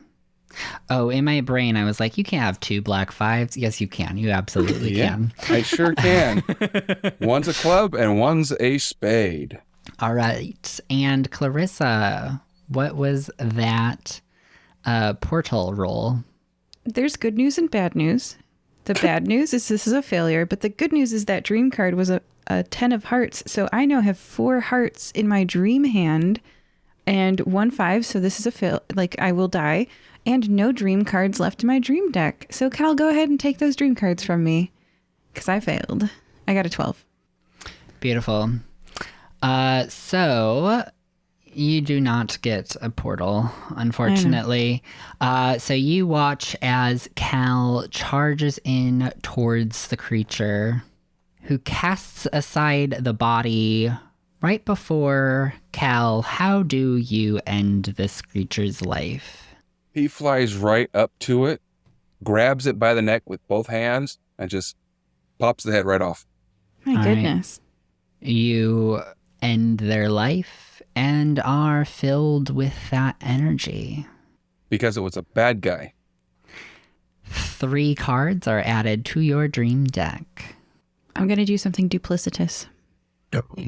Thank you. Oh, no. Cal is busy looking at the head they're popping off. So Cal's not going to, or Supercrud, Avenger of the Innocents, isn't going to notice as I'm going to definitely kill some of these innocents around me. I didn't teleport. I'm right here next to him, hiding behind stalls. I hide behind a stall next to a small child. You're not. Oh, no. Yeah, I am.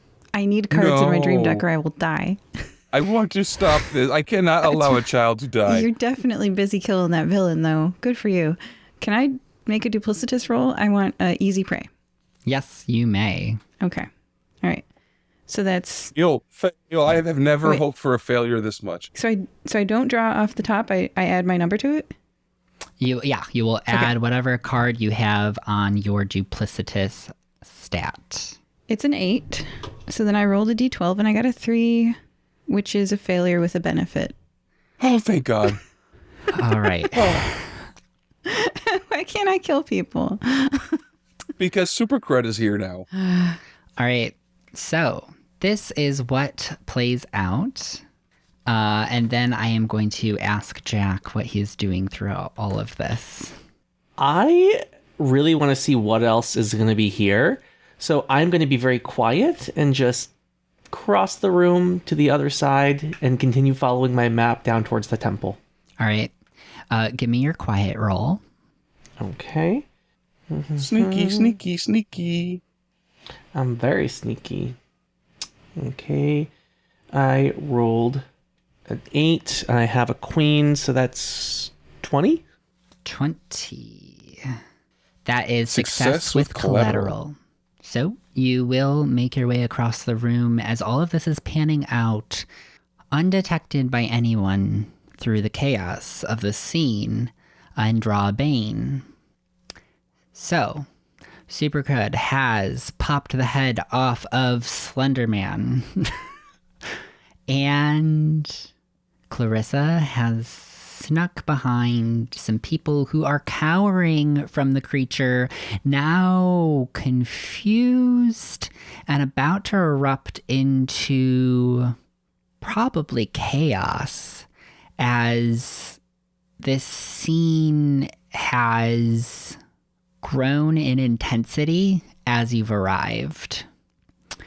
And that is when you see 2 more of these long, slender figures arrive from around a wall within the market. And immediately the people who were cowering run back to their stalls, whimpering, and they begin to go through the motions of buying and selling items. Okay, does anybody else find that weird? They point a finger at you, Super Crud. These creatures, noticing you are not complying, and they start to hover towards you in your direction. Would this be a good time for a break? Sure.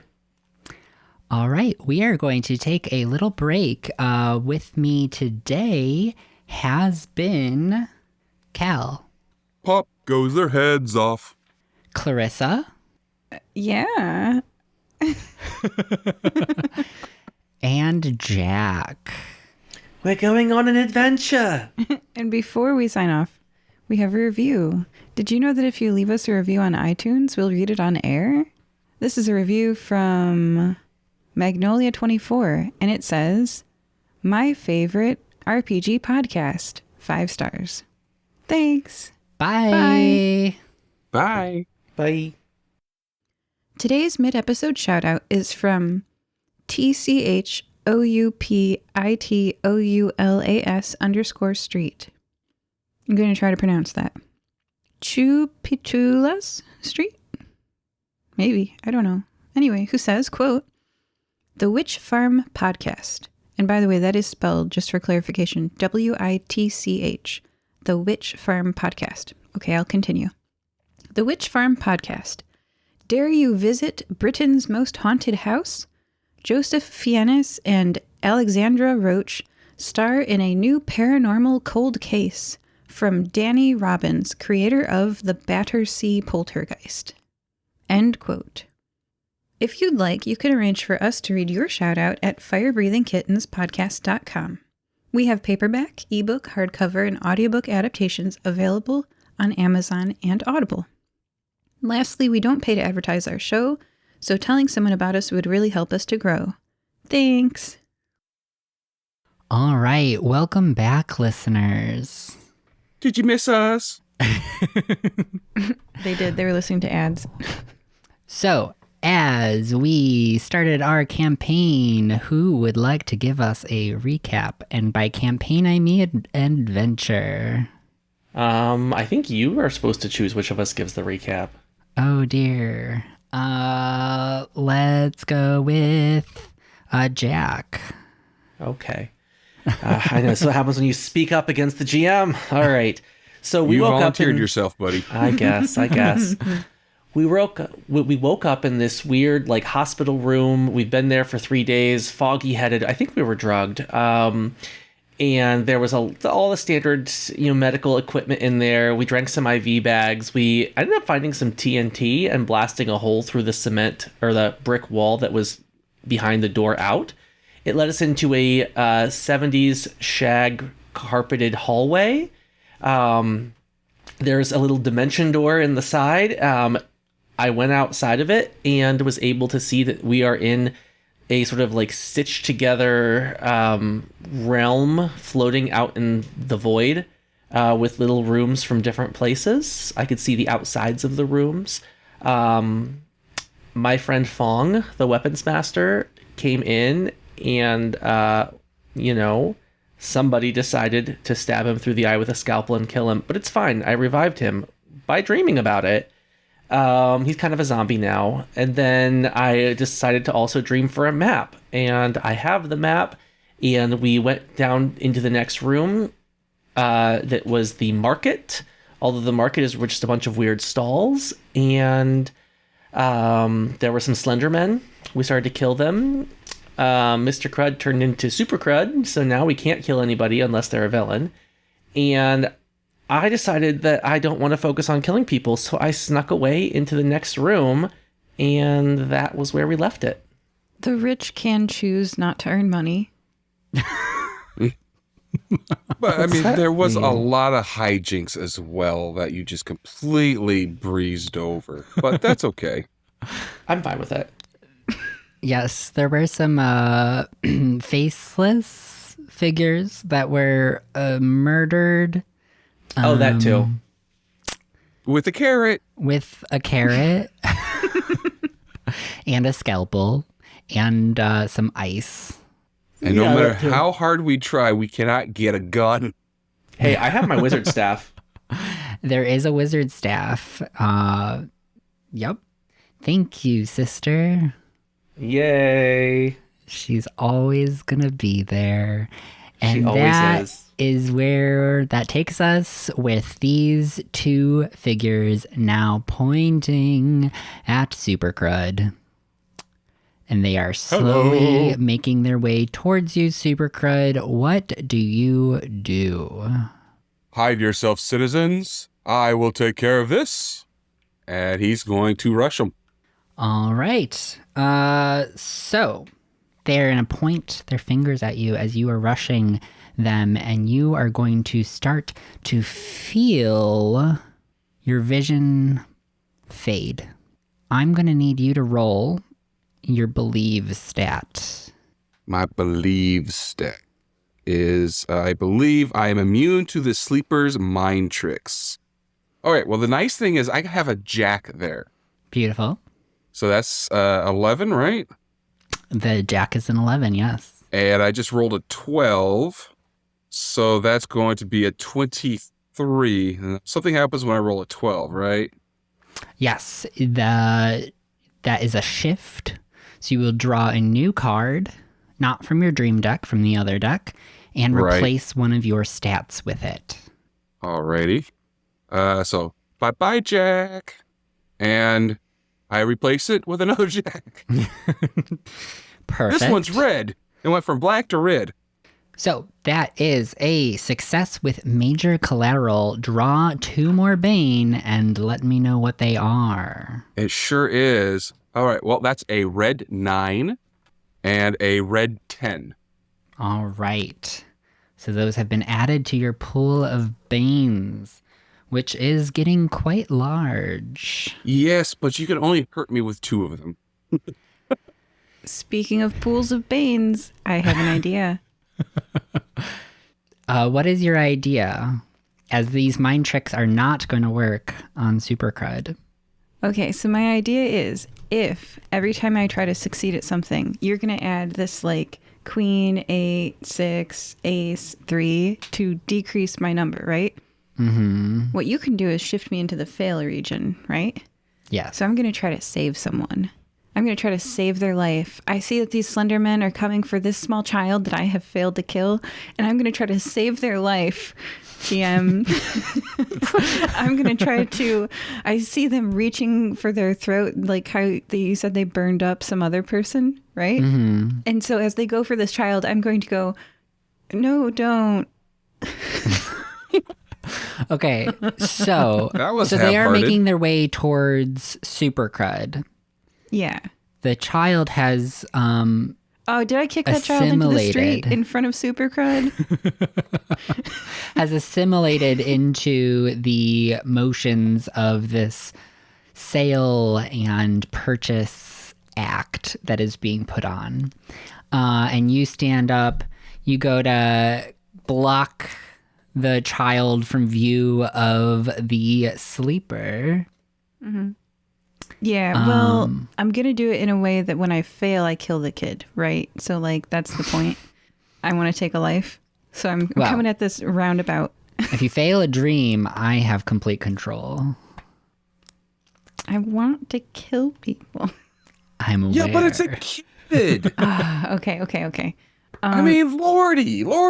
But, well, like, imagine that you've got a queen, a 3, an 8, a 6, and an ace coming at everything you're about to roll, right? At least try to kill an adult. Okay, I take that shopkeeper that always stiffs everybody, you know, and they and I will try to save Super Crud from these slender peoples. As I'm like, be brave once in your life, Yeah. and So you grab them, you try to push them out in front of Super Crud. I'm gonna use some. I have no dream deck, so I'm gonna use something I believe. I can sense what happened in the past, and so I tell them a long-winded story that stirs their heart, calling upon the names of their loved ones who have long since passed. You know, inspiring them to greater courage and action, so that they run out willingly into the street because their, you know, shame over their past stiffing of all their customers. You know, their need to avenge their loved ones who've been eaten by the Slender Man or like burned up or something. And their courage stamped out as a small child finally reignited in their heart. And they rush into the street with me to fail because I'm going to use dice and then I'm going to get subtracted against. So the idea is we're going to save Super Crud. Maybe he doesn't have to subtract them. Don't make me save people. Okay, well, I'm trying to save Super Crud by killing a Slender Man. There we go. All right. So give me that roll. Are you Yeah, are you here still comes. using or trying to convince the market goer? Yeah. It's Okay. based on I sense what happened in their past and I use it to convince them. So without Beautiful. you using any banes, that's 23. All right. A 23 As I try Which to kill the Slender would Man be a using success. the shopkeeper. with major collateral. Okay. I am going to use that queen up though. Uh-huh. You're welcome. Thanks. So I am going to use that queen, which makes it a 20. Or sorry, a 12. Correct? A queen is a 12. I had a 23, so that brings it down to an 11, right? Thank you for math. That brings it down to an 11, which is going to be a failure with a benefit. So, failure with a benefit. You convince this person that they are going to be brave today. They are going to break out of this pattern that they have been forced into, and they are going to rush out in front of Super Crud. As they do so, the sleeper grabs them by the neck and starts to sap the energy from them.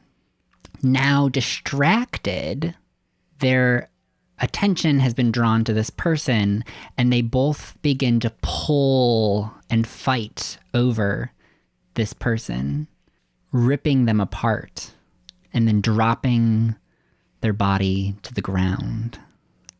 I'm doing math nowadays, new math, and I'm deciding that if I burn through 5 Banes, I'll be able to kill someone again. So I just have to figure out how to burn through 5 Banes so that I can kill someone, so that I can get more dream cards, so that I can replace this 5 of clubs with a heart. So I'm thinking over here about these wake rules. They are I'm going to do interesting 5 mechanics. summons. What? They are interesting mechanics for sure. Yeah, there's something. I'm just going to be sitting over here with my little summoning circle, summoning a aquarium full of hamsters 6 times. All right. Go ahead, guys. Super good. Anything that you do in response to this? Yes. Super Cred is going to fly up to them, grab one in each hand, and smash their skulls together. Stop taking lives. You have so many dream cards. Improve your hand. They just killed somebody in front of him. He doesn't have a choice. All right. I'm going to kill someone in front of you. Do a dream roll. And as you are doing that, I would also like to invite Jack. If you have any things that you are doing while hiding over on the other side of the room. I thought I had already left their room and proceeded to the next room. Oh, sure. So you're kind of making your way past like crumbling walls that are like half walls, broken holes in them. And so you're making your way past the like central market area into like the next space. And like each time you make your way into a new space, again, it's a different like amalgam of origin. So there's a lot of hospital spaces, a lot of hospital spaces. That seems to be the recurring theme over and over. Hospital space, hospital space, hospital space. Sometimes attached with hallways that are like a little incongruent with the rooms that they are coming from.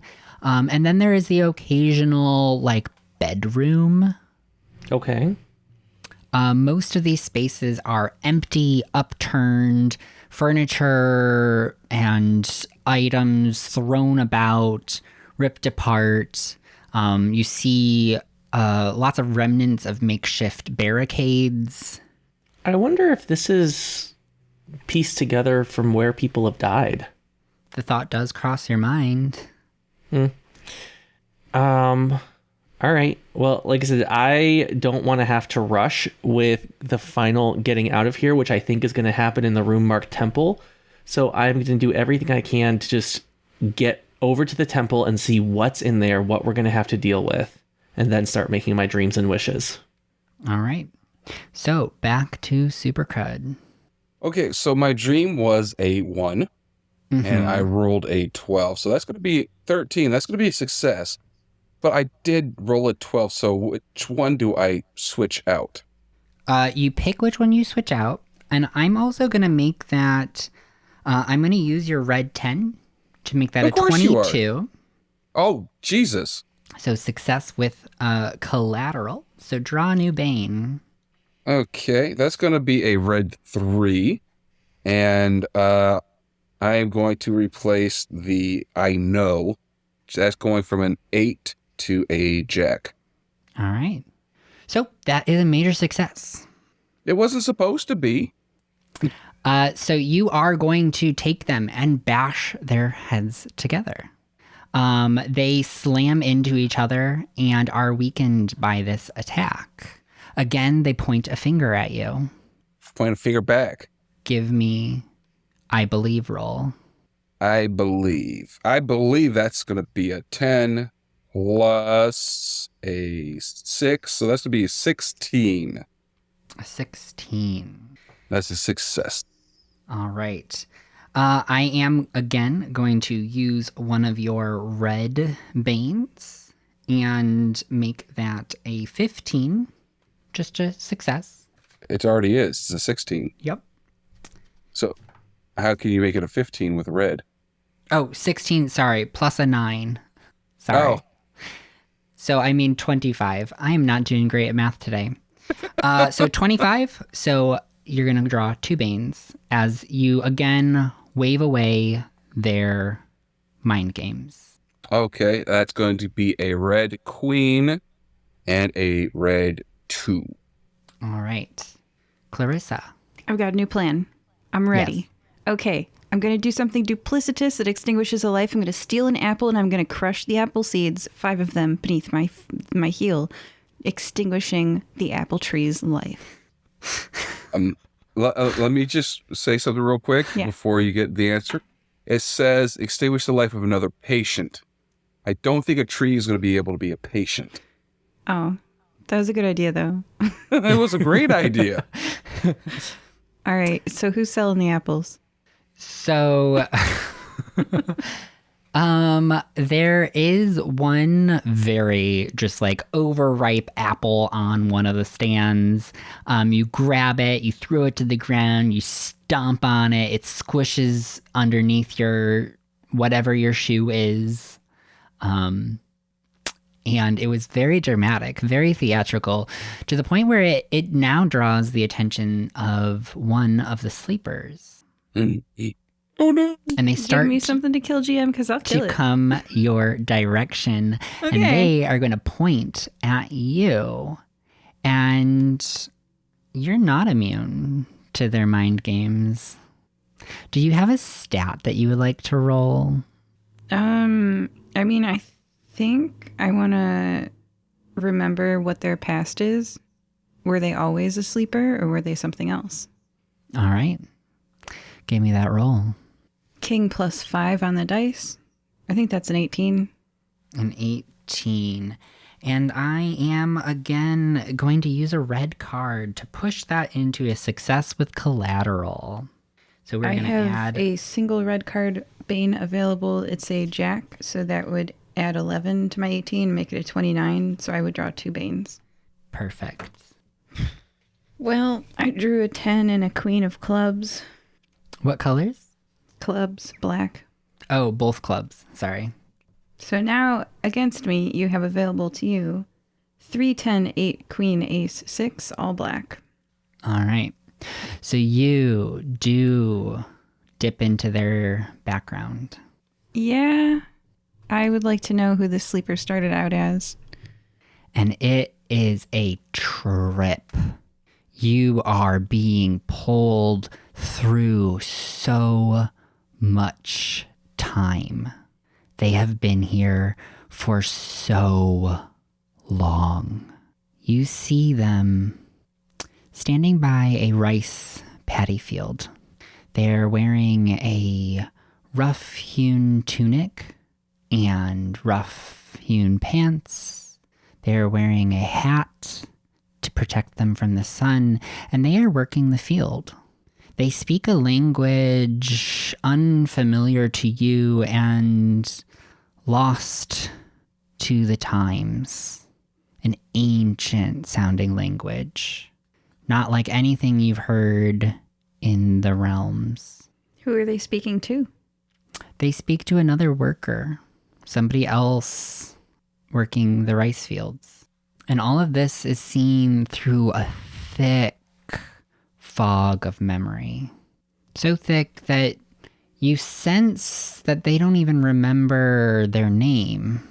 That this is one of a few fleeting memories that they hold on to from before. They have been here so long. It just occurs to me that if I had tried to kill them, I would have super succeeded. And that's all that is, that's all I'm thinking about. You know, if like I'd used this past thing to tap into killing them. But then he would have used a black I card know. against you, and then you would have failed. Yeah. You know, that makes me feel better. All right. Yeah. The dreaming is dangerous. It's a lot. Well, now that I'm at more Banes than I have ever been at in the past, yeah, I mean, knowing their past really does not help me in any way. So I think I just walk into their arms. You just walk 'Cause, into it. Yeah, you can just burn me up. It'll give Supercrud something to do. All right. So, after you have peered deep into their long, long, long past life, you walk straight into their grasp.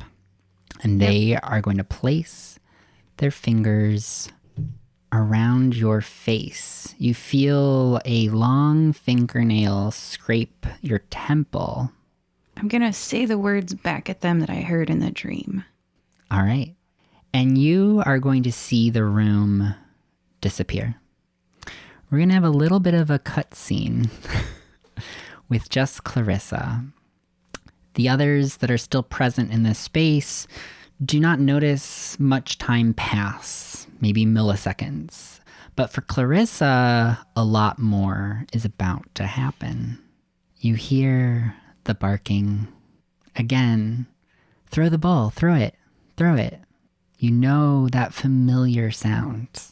You also remember the house you spent a life together in, the house where you found out, the house where you fought, and you hear his voice screaming at that dog to get down, to stop what it's doing, to go away.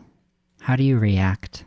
The same way she did back then. She closes her eyes and she sort of like when paper crinkles up into a smaller form. Mm-hmm. That's what she used to do. You feel his grip on your wrist. Open your eyes. Look at me. And she does. She always did. What are you doing out here? Why are you outside right now? What are you supposed to be doing? Does she see the dog? You hear the dog still barking in the background. Nowhere in sight. From inside the house. Or maybe in the backyard. His voice is familiar. His look is familiar. You can tell enough that it isn't him, though. Yeah, I saw him recently and he was a lot older. So, I remember that he is a lot older, that I am a lot older, and that this was a long time ago. A long time has passed, and yet these memories ricochet through your mind. You feel yourself becoming small. Smaller and smaller and smaller. Well, that makes it easier to shuck off. And it's less difficult to not be Clarissa anymore when Clarissa wasn't anything at all. Yeah. I think she just, realizes, this is not him or her anymore. Maybe that's what they were, but it's not what she is anymore. And I don't think the word Clarissa even applies to her anymore. That might have been the name that she was born with, but, that's not who she is. Not anymore. So, yeah, I think she'll look right at him, but not at him, if that makes sense. Because there's so much distance between where she is now and where she was then, she's able to impartially observe the situation instead of being stuck up in it. And just see how, young he looked compared to what he looks like now, and how, smaller people get fatter as they get older, It's just smaller in a lot of ways, and how small she was. So it's like a them problem because she's not them anymore. All right. So as this vision continues for you, I'm going to draw us back out into the market where Super Crud watches as you crumple to your knees. I tried to say the sentence in the other language, but nothing happened. Nothing happens. Hello. Super Crud, you see the color draining from Clarissa's face. So there's two of them still there. So he's going to try to smother one while distracting the other one to leave her the hell alone by grabbing one and sticking it up the other one's butt. All right. Give me a roll. Which roll would you like to do? Or would you like to dream? I don't think there's a stat in here to roll that. So I'm going to dream. That's going to be a queen with a 10. So that's going to be 22? 22? Yes? No? Queen with a 10? Yes, 12 plus a 10 is 22. So that is a success with collateral. And I'm just going to push that into major collateral by using Of course you are. your red 6. Of course you are. Why? Why would you not? Exactly. Okay, so that's going to be a black 3 and a black 7. All right. So you do so in a sense. They do seem to meld into each other as you take the one, you grab them, you throw them into the one that is holding Clarissa. They kind of meld into each other. Their flesh starts to connect. And you knock the one holding Clarissa off their feet, letting go of her. As you do so, she is brought back into this reality. Clarissa, you again see the scene of the marketplace. You feel very weak. Hello. If anything, just realizing how much distance is between her past self and her current self might make her feel relieved. Like, she's not that anymore. She's not there anymore. She's not with them anymore, you know? So, like, she might feel weak, but she also feels like a different person than that. I think she's Relieved, maybe? done with... What? Relieved, maybe? Yeah, relieved, and I think super done with the name Clarissa. Whatever name she ends up going with permanently, it's going to be a new one, not that same old one. So one day when she settles on a name, it's not going to be that one. All right. This creature, now an amalgamation of two of the former ones, is going to stumble across the room, having broken its tie to Clarissa.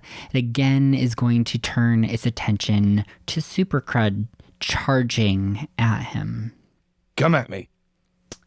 It is going to charge at you. Is there any action that you are going to take? Dodge. All right. So you try to dodge out of the way, and it is going to just try to grasp at you. Would you dream? Oh, I can dream up a wall that just springs right in front of it and it just smacks it its face is right into the wall. Yeah, let's do that. All right.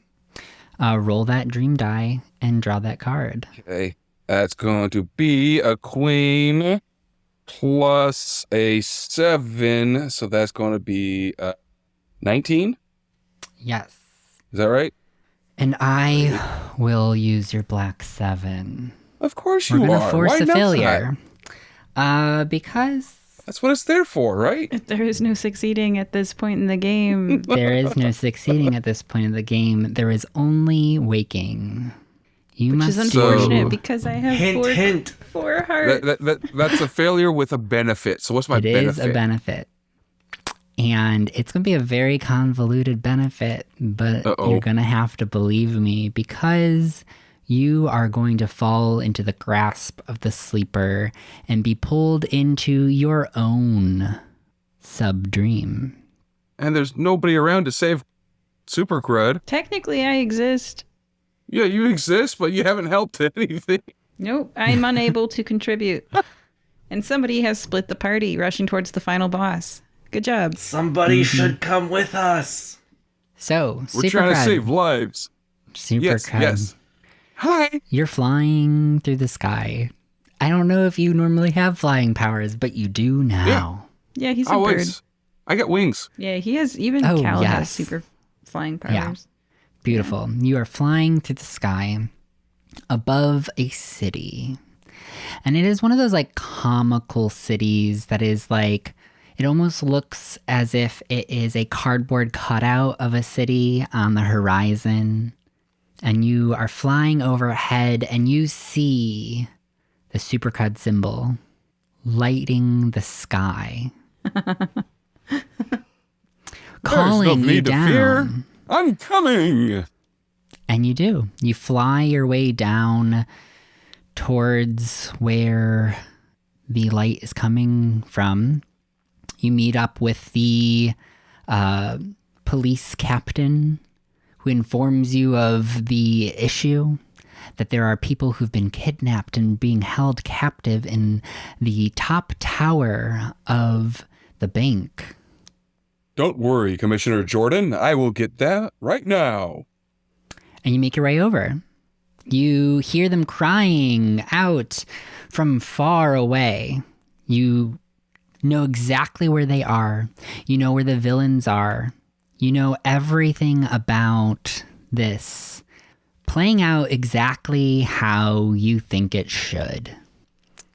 And you see them through the windows.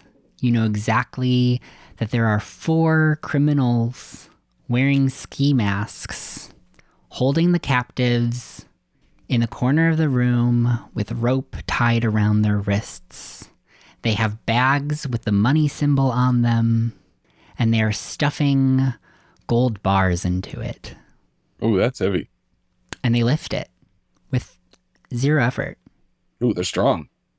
Are you going to kill these ones? Yeah. Well, no. Gotta capture them, but or at least try. If collateral damage happens, and if they end up dying, at least they're bad guys. Yeah, Super Cred rushes in. You bash through the windows, entering the bank. The criminals are surprised by your entrance. They go to attack you. You see the classic Batman pow, crunch, slam stuff going on as he beats them to a pulp. However, this time, that's not what happens. You see those words light up in the sky around you. The flashes of pow, bang, crash as you go to punch into them, and it bounces off. You crush your hand into their bicep, and your bones crack. Your body crumples into them behind your force. No fair. And they push you aside. They're cheating. They grab the bags of gold, kick you on their way out, and walk out of the bank. As you notice, the prisoners begin to cough up blood. Super Crud's going to attempt to crawl in a pursuit. You crawl after them as the room begins to fill with smoke. It begins to sear your lungs. He holds his breath. You hold your breath, crawling as the room fills and the door seems to slowly shift further and further away. And that's when you run out of oxygen and everything begins to fade to black. Back in reality, Clarissa, you see Supercud crumpled on the ground, crawling, gasping for breath. What do you do? All right, I've got a plan. Supercrud is crumpled, gasping for breath. There's these 2 monster things, right? All I can do is fail. So, I have this thought process, oh, if I hand someone an apple and they're choking and I try to save them from choking, technically I'm the one who killed them as I failed to save them from choking, right?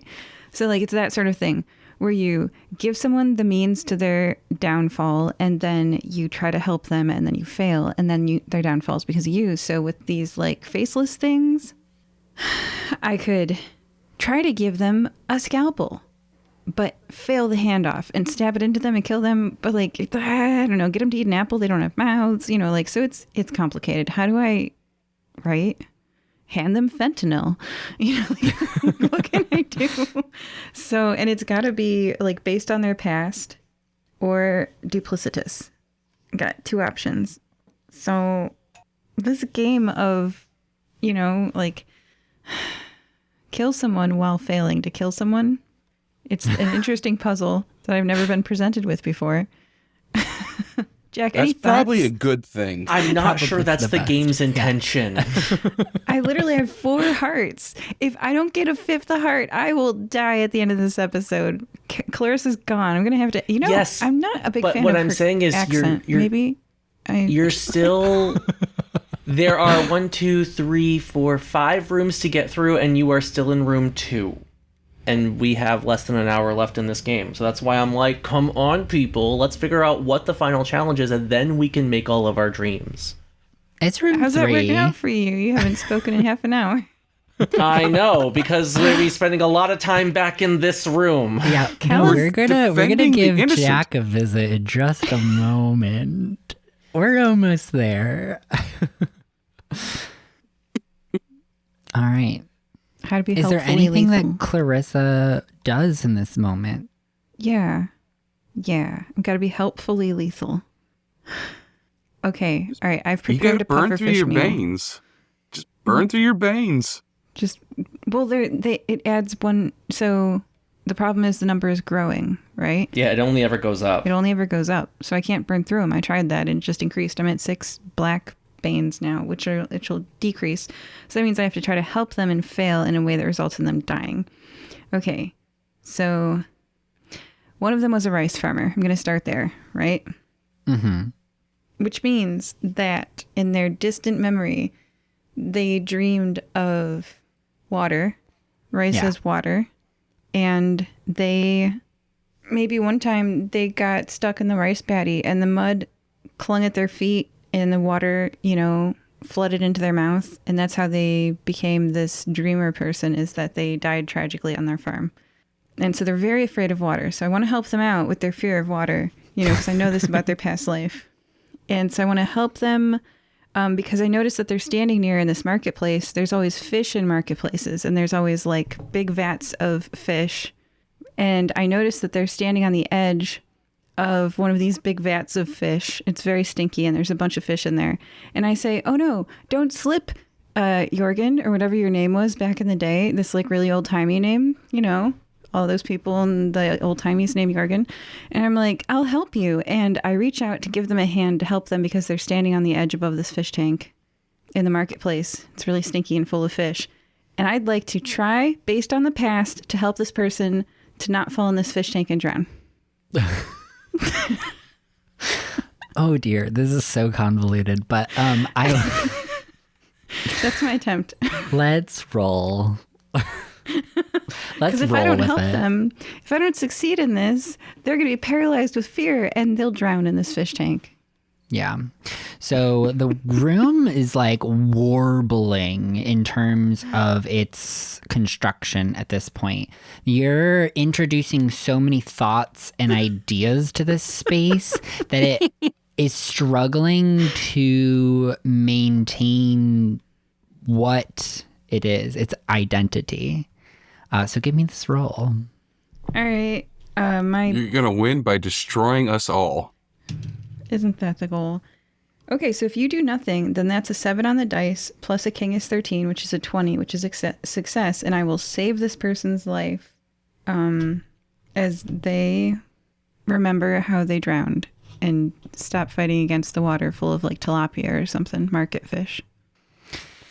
All right. So the room begins to warble. Sections of your ideas start to replace pieces of the room, and it is becoming an even more horrific amalgamation of what it was when you entered.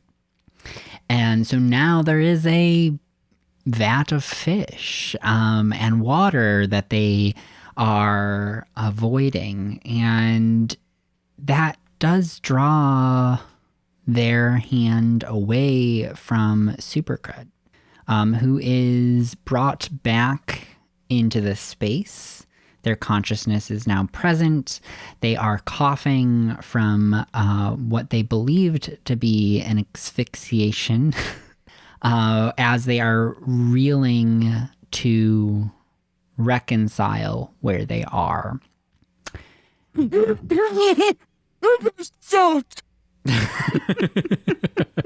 Yes, it did. It sucked real bad.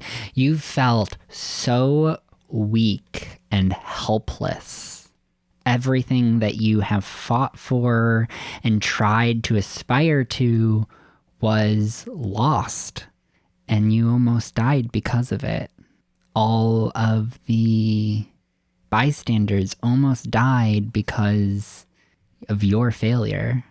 Can I get some of that bystander death over here? Well, they are no longer present. And you're both in this room that is starting to shift. It's starting to become a little bit more of what Clarissa envisioned it to be. And you have caught the sleeper off guard. It is going to make one final attempt to pull you down with it. What do you two do? Well, Super Crud is now pissed. And he is just going to fly all the way up as far as he can and then come down right on its head with as much speed and force as he can and hit its head into the floor. All right. Give me your dream. All right. So that is a 2. As my friends with their dozen dream cards make the best hand possible. That's going to I need to be do some more dreaming. What? 9. What, That's Jack? a I need to do failure some with more a benefit. dreaming. I have all these. Yeah, you took all the dream cards. How did that affect you? All right. You have a 9. I am actually going to give you a red queen to add to that. Yeah. Add a 12. Okay. So that's a number that is higher than 9. Yeah. 12 plus 9, 21. Oh, there we go. Which does put you into the success with collateral. Draw a bane. But you are going to demolish this creature. As you fly down, slamming into it, it is going to crumple beneath your force. And you are going to punch down into it, and it will splat across the room. And with that, we're going to skip over to Jack. Because, Jack, you have been exploring. I do. I have had this map. I have been exploring different rooms, and I have been feeling very lonely. So I'm going to circle back around and try to collect my party and tell them, hey, I found the way out. Let's go. Hey, if I confront the way out with 4 hearts and a club, my character will perma-die. It will not. And we also have lots of opportunities to do some dreaming I have in no these other dream rooms. deck left. Well, you can kill things. No, I can't. Are you listening to you? Okay, so let's re-present the problem to you. In this game, you get cards for your dream deck when you kill something. You kill something when you succeed at killing something using a roll.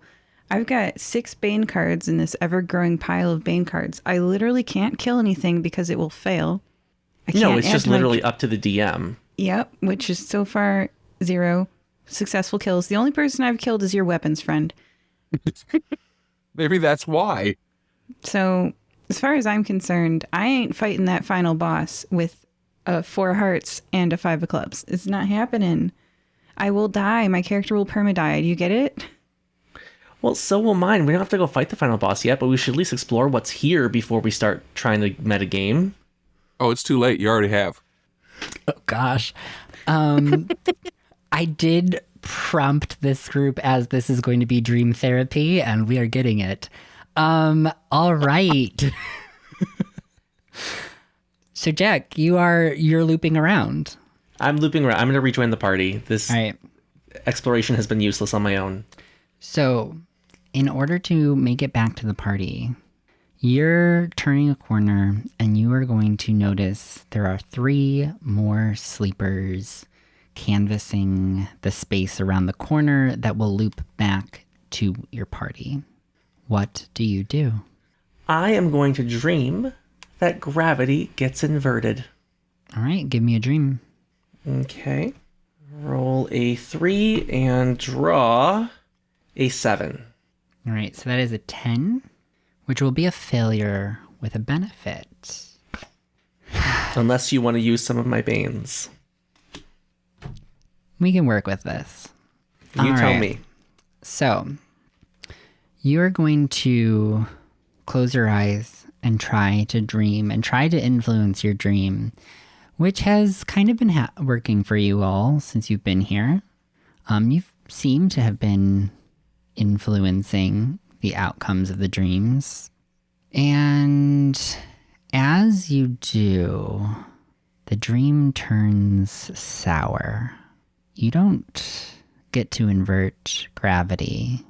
Instead, you start to feel the energy familiar to you from beneath the pond, the golem. Okay, I'm listening. You remember that tether. You remember how that energy felt, sapping you of everything that makes you you today. And you remember how easy it was to let it happen, to let it go. It was so easy. And this fight, these days have been so hard. You could just opt out. Is my character contemplating suicide? This is based on your character backstory, a fate potentially more dramatic. Okay, fair. Existence as a shell. I mean, your sister wouldn't mind. Okay. I'm not sure where to take this. Am I supposed to try to, like, roll to overcome this? No, this is just the dream. This is just what you feel in this moment. That golem is present. And these thoughts are reverberating in your mind as you open your eyes back up and still see the challenge of the three sleepers canvassing the room around the bend. Okay. So I'm still here. Now I'm really depressed, and I still need to get through these three people canvassing the room. Correct. Or you could interpret checking out as just leaving, saying, screw those other guys, I'm out. I could, but that's not how Jack rolls. He's good aligned. I am suddenly feeling very, very small and insignificant. And I think I am going to dream then that I transform into a bug to get through this hurdle. Give me another dream roll. Don't get squished. Don't get squished. Build a good hand. I'm gonna try. I'm dreaming. All right, I got a 4. What's your current dream hand? A lot. That's how I convey poker hands too. And there's a 6. All right. And what'd you roll? A 4, so that's 10 total. A 10 total would be a failure, but I will... Oh no, your only red card is a 2, isn't it? In your Banes. 2 and an ace. Oh, you do have an ace to pull. So I'm going to make this a success because you're going to make it back to the party. You're going to turn into a bug. You're going to crawl around on the floor, small, unnoticeable. Okay. And you make your way past these sleepers and enter back into the market where you see a very exhausted Clarissa and Crud who have just fought off the two sleepers. You're all now back together, although Jack is a bug and you don't notice him. Oh, bug, kill it. I would love to kill it. I attempt to kill it using my duplicitousness. I will catch it. Kill me? I'm not going to succeed. Don't worry. Oh, who got credit for the 2 kills of the sleepers? Yeah. Oh, so Super Crud got... Oh, gosh. They technically were one amalgamation. And I think I was the one who killed it, right? No, who killed it? What happened? What? Super Crud smashed into the ground. Okay, you got 2 kills. So 1 kill? Super Crud got 2 kills. They were 2 distinct lives. Righto. Good job. You better dream an excellent poker hand. Okay, so I'm going to try to squish the bug. No, I'm not. I'll just add more Banes. You can. You can try. I'm going to go with that apple thing. I'm going to hand one of the vendors an apple. And as they eat, I'm going to slap him on the back saying, good job, you survived. This is duplicitousness because I'm going to try to save their life from choking when they choke. All right. Give me said roll. All right, I have an 8 in duplicitousness because I had to exchange that. And I just rolled an 11. So that's a 19. I'm going to try to save their life, well, as they choke. A 19. And I'm going to use your black 3 to bring that down into a regular success. No bane. Aww. This feels like He's pity. taking pity. Nice. This is pity. Okay, cool. I saved their life with no bane. Awesome. Glad I saved you. You cool person.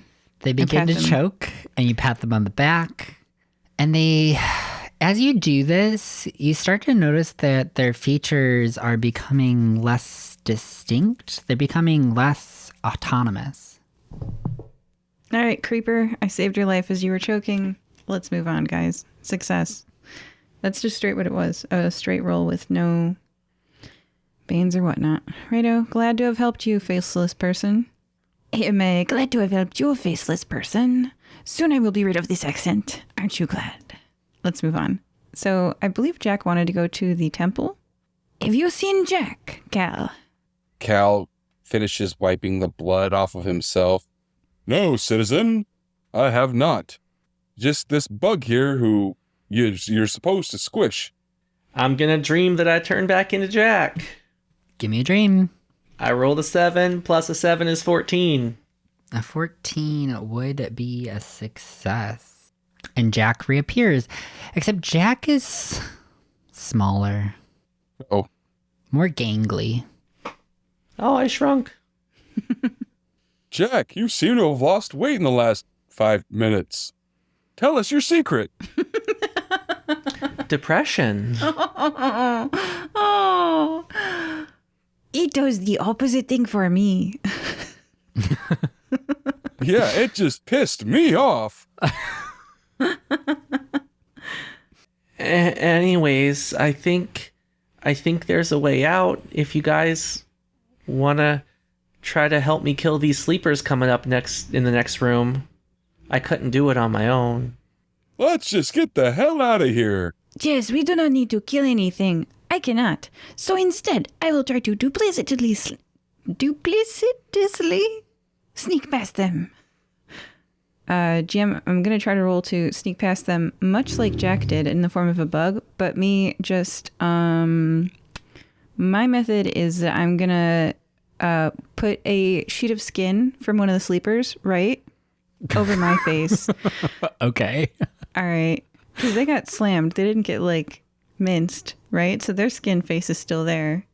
Are they wearing special clothes? I'm going to put those on. And I'm just going to try to walk past them slowly. Maybe I'll hold up that burned dude from earlier, right? Mm-hmm. And I'll just be like, delicious every now and then. I have an idea. What? I want to try to help you get more dream cards in your hand, okay? I have accepted that I no longer have to do my terrible accent after this episode, so I'm actually looking forward to it. Well, regardless, I forgot that I have this wizard staff. I could just make icy things. I'm just going to make some big ice boulders appear over top of these things' heads, and you can try to save them if you so choose. But then I wouldn't be the one killing them. You would. You would it's your be. boulder. No, because I didn't impale them. I created them. They have only potential energy.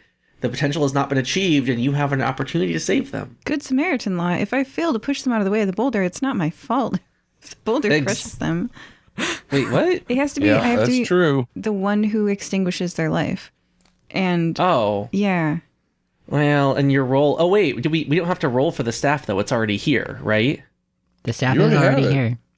Can I just hand you the staff? My attempt to kill them would be a roll.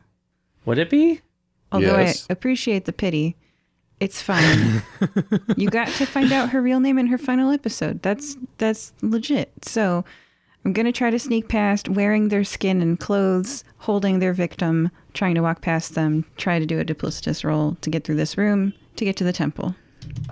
All right. Duplicitousness. It's a 16. So 16 would be a success. Yeah.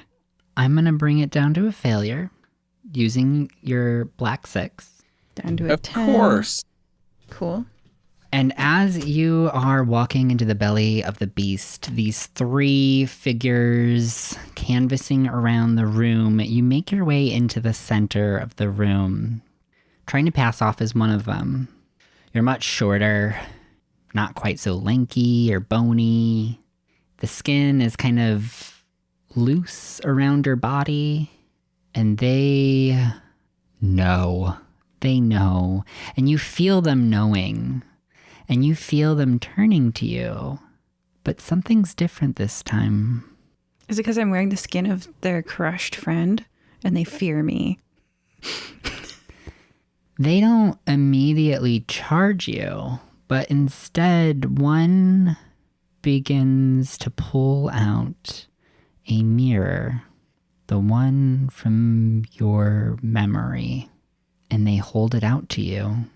They beckon you in. Is this like a will save? I don't know what to roll here. There is no role here. This is just a choice. Oh, okay, because like me and them aren't friends, so they could probably offer me candy and I'd say no too. Like if this is an offer, I would continue on my path and try to walk through to the temple that Jack wants to go to. All right. Yeah, because we don't get we're not friends. I'm wearing your skin. You continue walking through the room. Again, they beckon you towards it. No, thank you. And upon you rejecting their offer, they turn to Jack. Oh yeah, holding out the mirror. I was alone trying to go through the room, doing the duplicitous. Oh, okay, yeah, Jack and that was me. sorry. Yeah. That's fair. Yeah. And they let you go on your way. I wait for my friends past the room. Come on, you guys, you got this. Let's go to the temple like Jack wants. Were the 2 of you watching from around the corner? Yeah. Okay. Mm-hmm. So you saw that Clarissa rejects the mirror and moves on. Mm-hmm. And they don't attack her. Because they fear me. Well, let's just follow her lead. So Jack, you begin to walk into the room. Mm-hmm. Super Crud, are you following? Super Crud is going to fly over their heads, giving them the middle finger as he passes. Flight. My next character will have that. So yeah, mine has that. as you are entering the room, they notice you. They hold out the mirror to you, and they beckon you in. I still fly over their head and give them the middle finger as I move along. All right. You fly over, and they allow it. I was giving them a choice. Jack, what do you do? I fly over as well. With your ice following Super Crud's.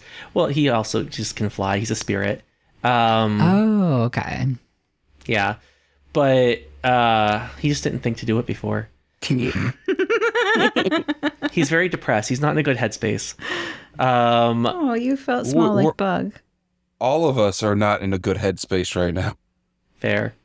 But yeah, he's going to fly over, and I assume they also offer him the mirror. Yes, and they beckon you in. What does he see inside the mirror?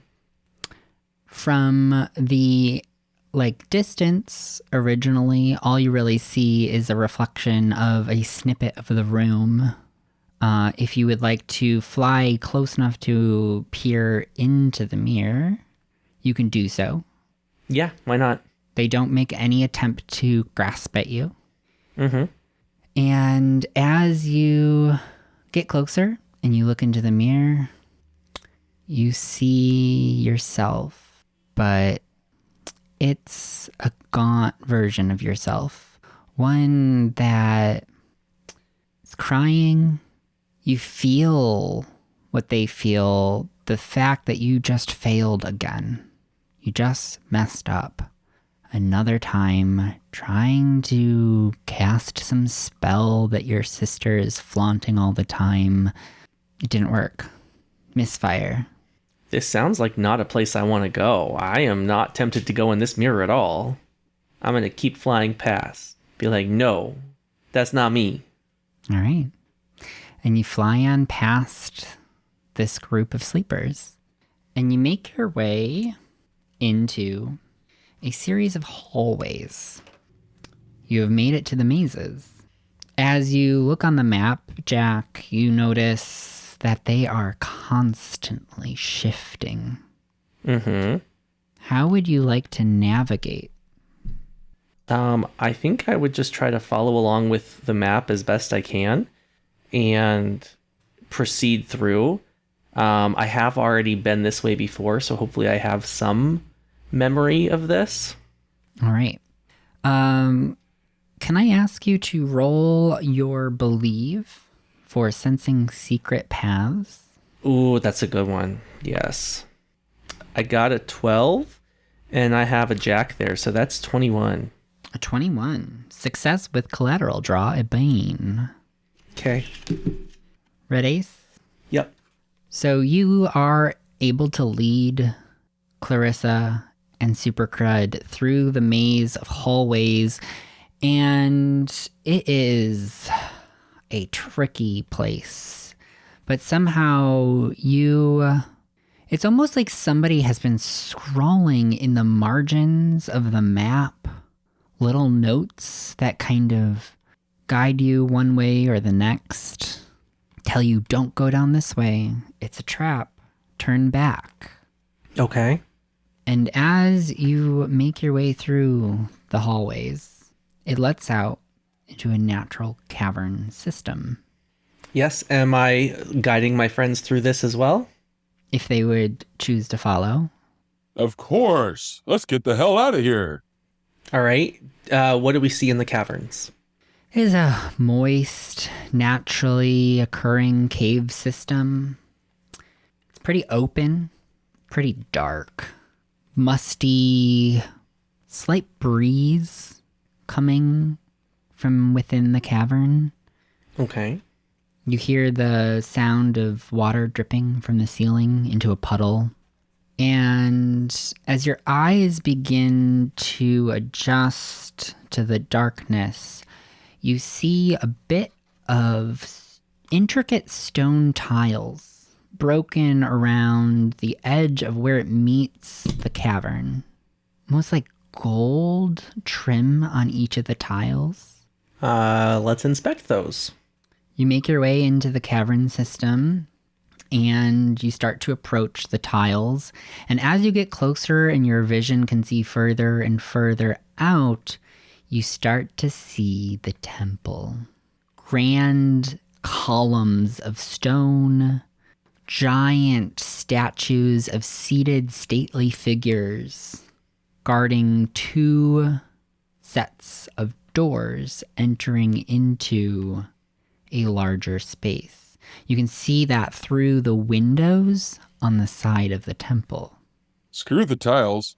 Temple! What's your hand? Are you trying to kill Kel? Is there anything blocking us from proceeding to the temple? No people. The doors are slightly ajar, enough to slip through. They're massive doors. These are like 30 to 40 feet tall, but they are open enough for a person to walk between them. I suspect that we're about to need more firepower, so I am going to dream that my sister is here. All right, give me a dream. That is a 2 and a jack. 13. All right. I am going to not do anything with that because I have no red cards to push it further. And you see Frida appear. She's kind of a villain. In front of you. Yeah. She stands in front of you. You appear, or she appears, her back turned to you, in front of you. You see her glance over her shoulder at you, roll her eyes a bit, and run in through the doors. Okay, I figure this can only go one of two ways. Either she can help, or she'll be a villain, and, I mean, you can kill her. Isn't this like your sister? She's been alive for a long time. I'm surprised. I thought you guys were kind of getting along pretty good last time you hung out. Well, I also don't think this place is real. Yeah, that's a good point. If she died here, she probably wouldn't die in real life. Unless that's not the way it works. I don't know. Anyways, anything you guys want to do before we go in the temple? Nope, I'm going. I'm looking around for somebody to kill one last person. I tried. Yeah. Well, she ran off, right? Yeah. Yeah. I don't think I can overcome the Ice Queen.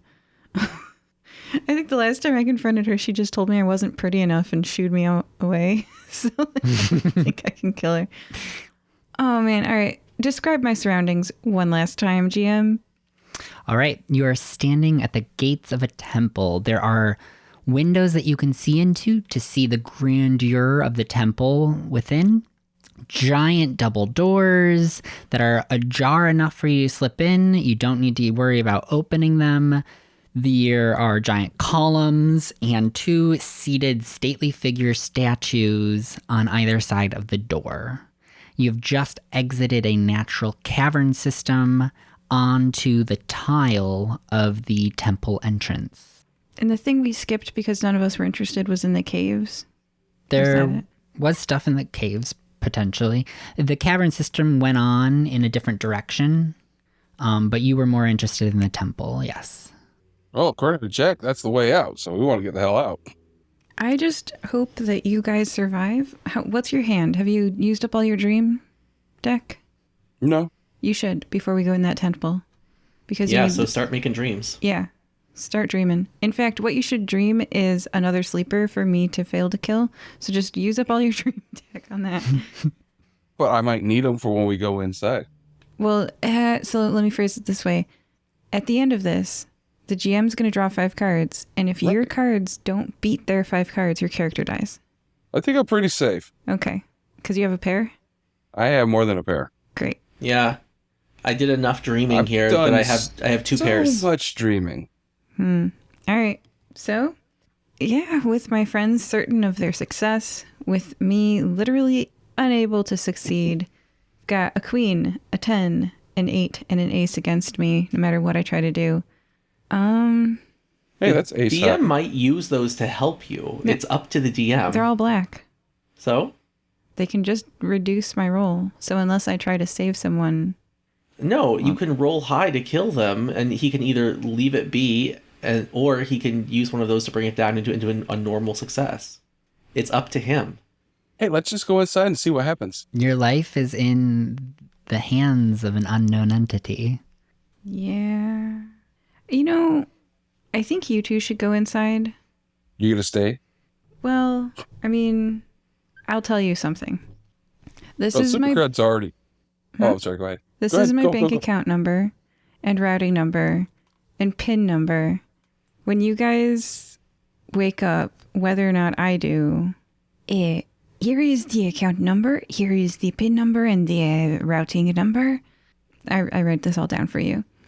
They're in the woods, north of Nikimoy, far off, northwest. There is a goose named Lena. Lena, you can't miss her. She has diamond-studded sunglasses. You make sure that goose has a comfortable life, okay? Oh, I thought you were gonna say you wanted us to cook it at your funeral. No, this goose lays golden eggs. So, you make sure that goose, the land the goose is on is a nature preserve paid for by the golden eggs. If you keep that goose happy, maybe you find it another goose. We've been looking. She don't like the geese I find for her. She live a good life. You live a good life. Okay, but you're not going to die. Let's go. Inwards. All right. There's also a small child. Her name... I tell you all about Sarmine. You have to give her a scholarship. There we go. All right. Are you done being a down in the dumps person? A preparation is important. You know, everybody dies. Not everybody makes sure their loved ones get taken care of. That's why you need a will. Let's go. Okay, one last thing. Okay, his name is Valum Kimbo, or Kaboom Bimbo. He, and As I walk into the room, I tell you all about his new life and how some money should appear for him. Okay, let's go into this last room. All right. So the It three of turns you out are I do going... like a lot of people. The three of you are gonna enter this temple, and the temple opens up into kind of a entrance chamber lined with statues, ornate vases on pedestals that lead into a larger room where there are two large statues. But you can see from the moment you slip past the doors, in the final room of the temple, there are stairs that come from all sides of the room up towards an altar in the back of the space. And sitting on that altar is the mirror. On either side of this altar, you see sleepers standing in front of faceless figures. Their eyes melded shut, their noses closed, their mouths formed over, kneeling, heads bowed. There are 8 sets of sleepers and faceless figures on each side of the altar. Are they friendly? They all turn, or at least the sleepers turn, as you are entering, and one holds out a dagger, In a threatening way? the pommel, towards you. These are the people who don't have like the eye slits and the ear slits? Correct. Yeah, the ones we just murder hoboed our way through earlier. Well, so there were 2. There were the like people wandering around with no face slits and stuff. And then there were the people with the wrinkled gray heads that I wore their skin like a Yeah. suit. So this is both sets. So Both, there's a total of 32 people in this room Whoa! on either side of the altar, and they are in pairs. So it's one sleeper, so the wrinkly tall people, standing behind the faceless people who are kneeling, their heads bowed. And one Do of you the feel sleepers is holding out a dagger, the pommel, towards you. Screw it. Super Crud takes it. All right. They kind of motion towards the row of people in front of them, the kneeling people. Are we supposed to kill them? Something tells me these are dreamers like us. You see a mirror sitting on the pedestal. I think they need cosmetic surgery. And I'm going to take a dagger. And as I tried before, open the ears, mouth, and eyes of these poor people who have skin growth problems. Excessive skin growth is quite the problem. You create incisions on their face, their ears, and the blood pools around the cuts. They don't react. Super Crud is going to smash that mirror with the pommel of the knife.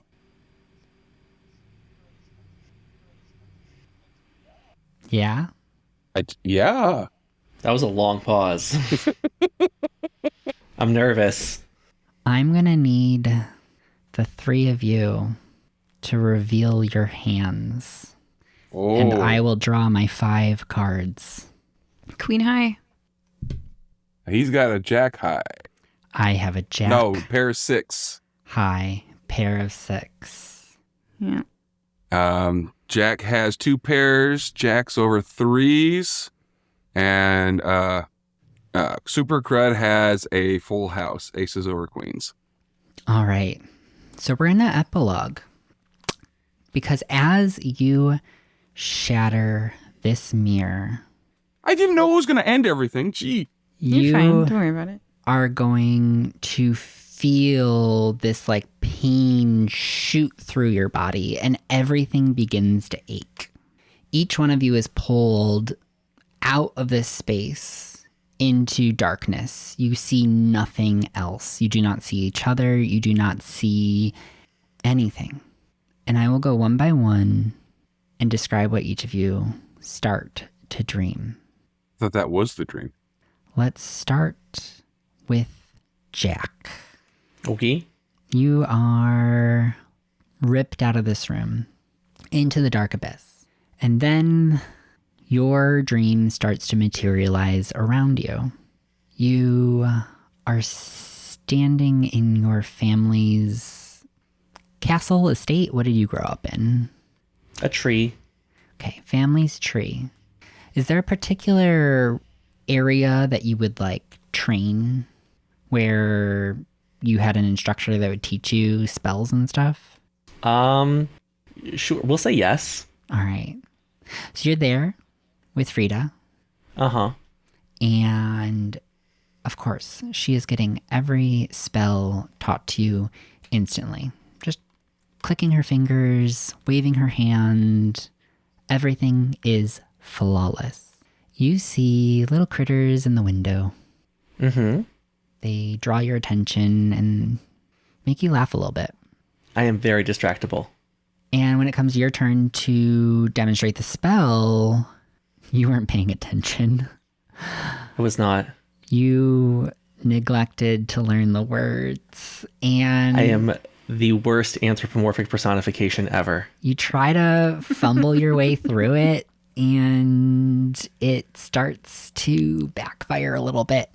A little bit of ice starts to like rain down on you, and your sister begins to laugh before she catches herself and straightens up and then gives you a very stern look. Mm-hmm. This dream shifts into more and more memories of growing up besides your sister, besides all of her perfection and all of your shortfalls. But then you remember your time meeting Kitschy, a different version of Clarissa, a Flex, and them showing you what you're capable of, what your strengths are, the joy that you are able to bring others. And as that warmth fills your heart, you wake up on the cavern floor from the memory that Clarissa described at the beginning of this adventure. The mirror is sitting on the pedestal, but you are now no longer in that dream space, and you feel that instantly. You know you are now back in reality, awake. And the parting feeling that you get from that dream space is that joy that all of those children felt when you were handing them snow cones. I am going to summon a snowball and throw it at the mirror. It hits against the mirror, breaking apart. Nothing really happens. Well, darn. But Well, 9 years bad luck. as the dream kind of fades away and all that fog that was clouding that whole time, you start to remember, oh, the job. I took a job. I was sent to fetch an artifact from this location, this cavern, that was said to be here. And that's it. That's the mirror that you were sent to get. So I'm also going to go to Cerbucrud at this time. Cerbucrud, Yes. your dream.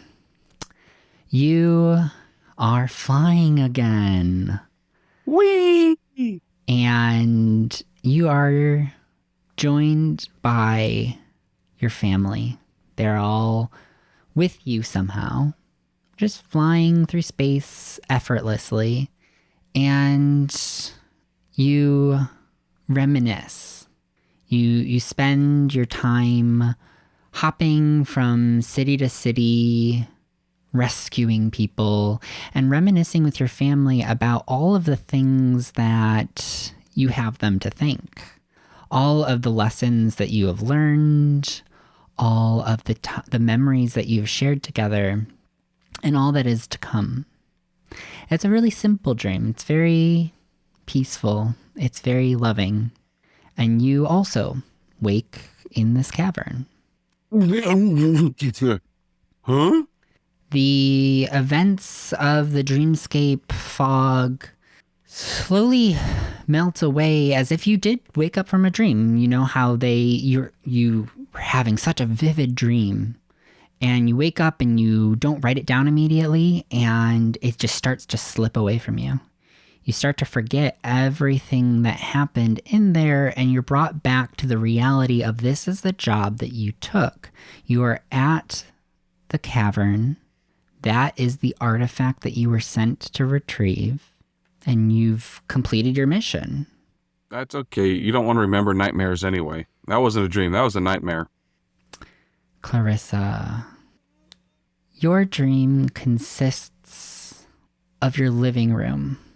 You're standing in your living room, except it has the feeling of your living room. You understand it to be your living room, your old living room. And there are many doors, and you find yourself drawn to each one. You open the door, walk through it, and that takes you on a journey through a life. One given a name, an identity, a mask. And then as that life completes, you find yourself in your deathbed, back in that same living room. And as you close your eyes, one last time, you again wake, standing again in your living room. Another door you are drawn to, another name, another life.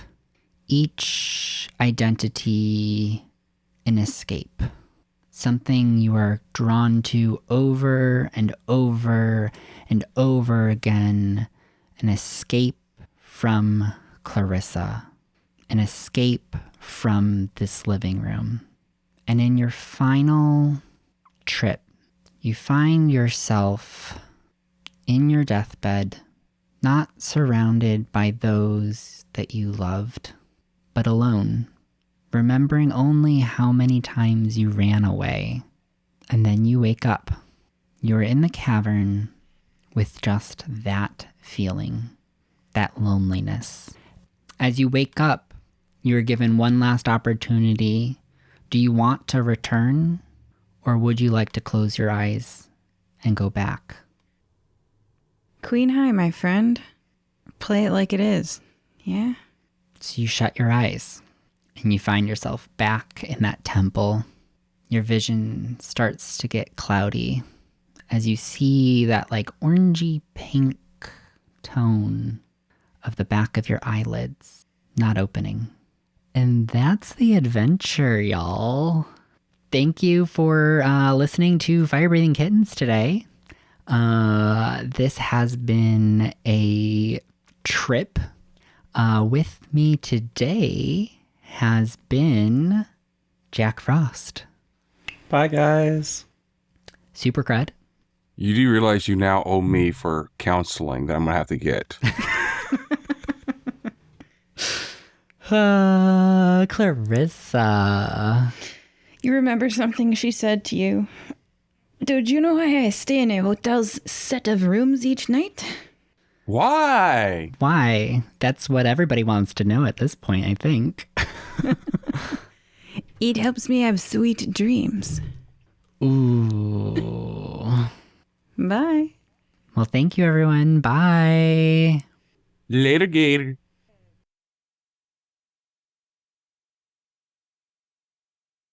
It's that part of the show where we tell you about a podcast you might enjoy. Have you heard of You Must Be Thinking of Another Podcast? Are you looking for a podcast with educated discussion on highfalutin topics where you can get sweet knowledge bombs to drop on your unsuspecting friends? Well, you must be thinking of another podcast. This show talks about what they want, when they want, with no structure or gravitas. This is a variety show with two nerdy co-hosts who love to cover video game and movie news and are always looking to view life from someone else's unique perspective. Check out You Must Be Thinking of Another Podcast.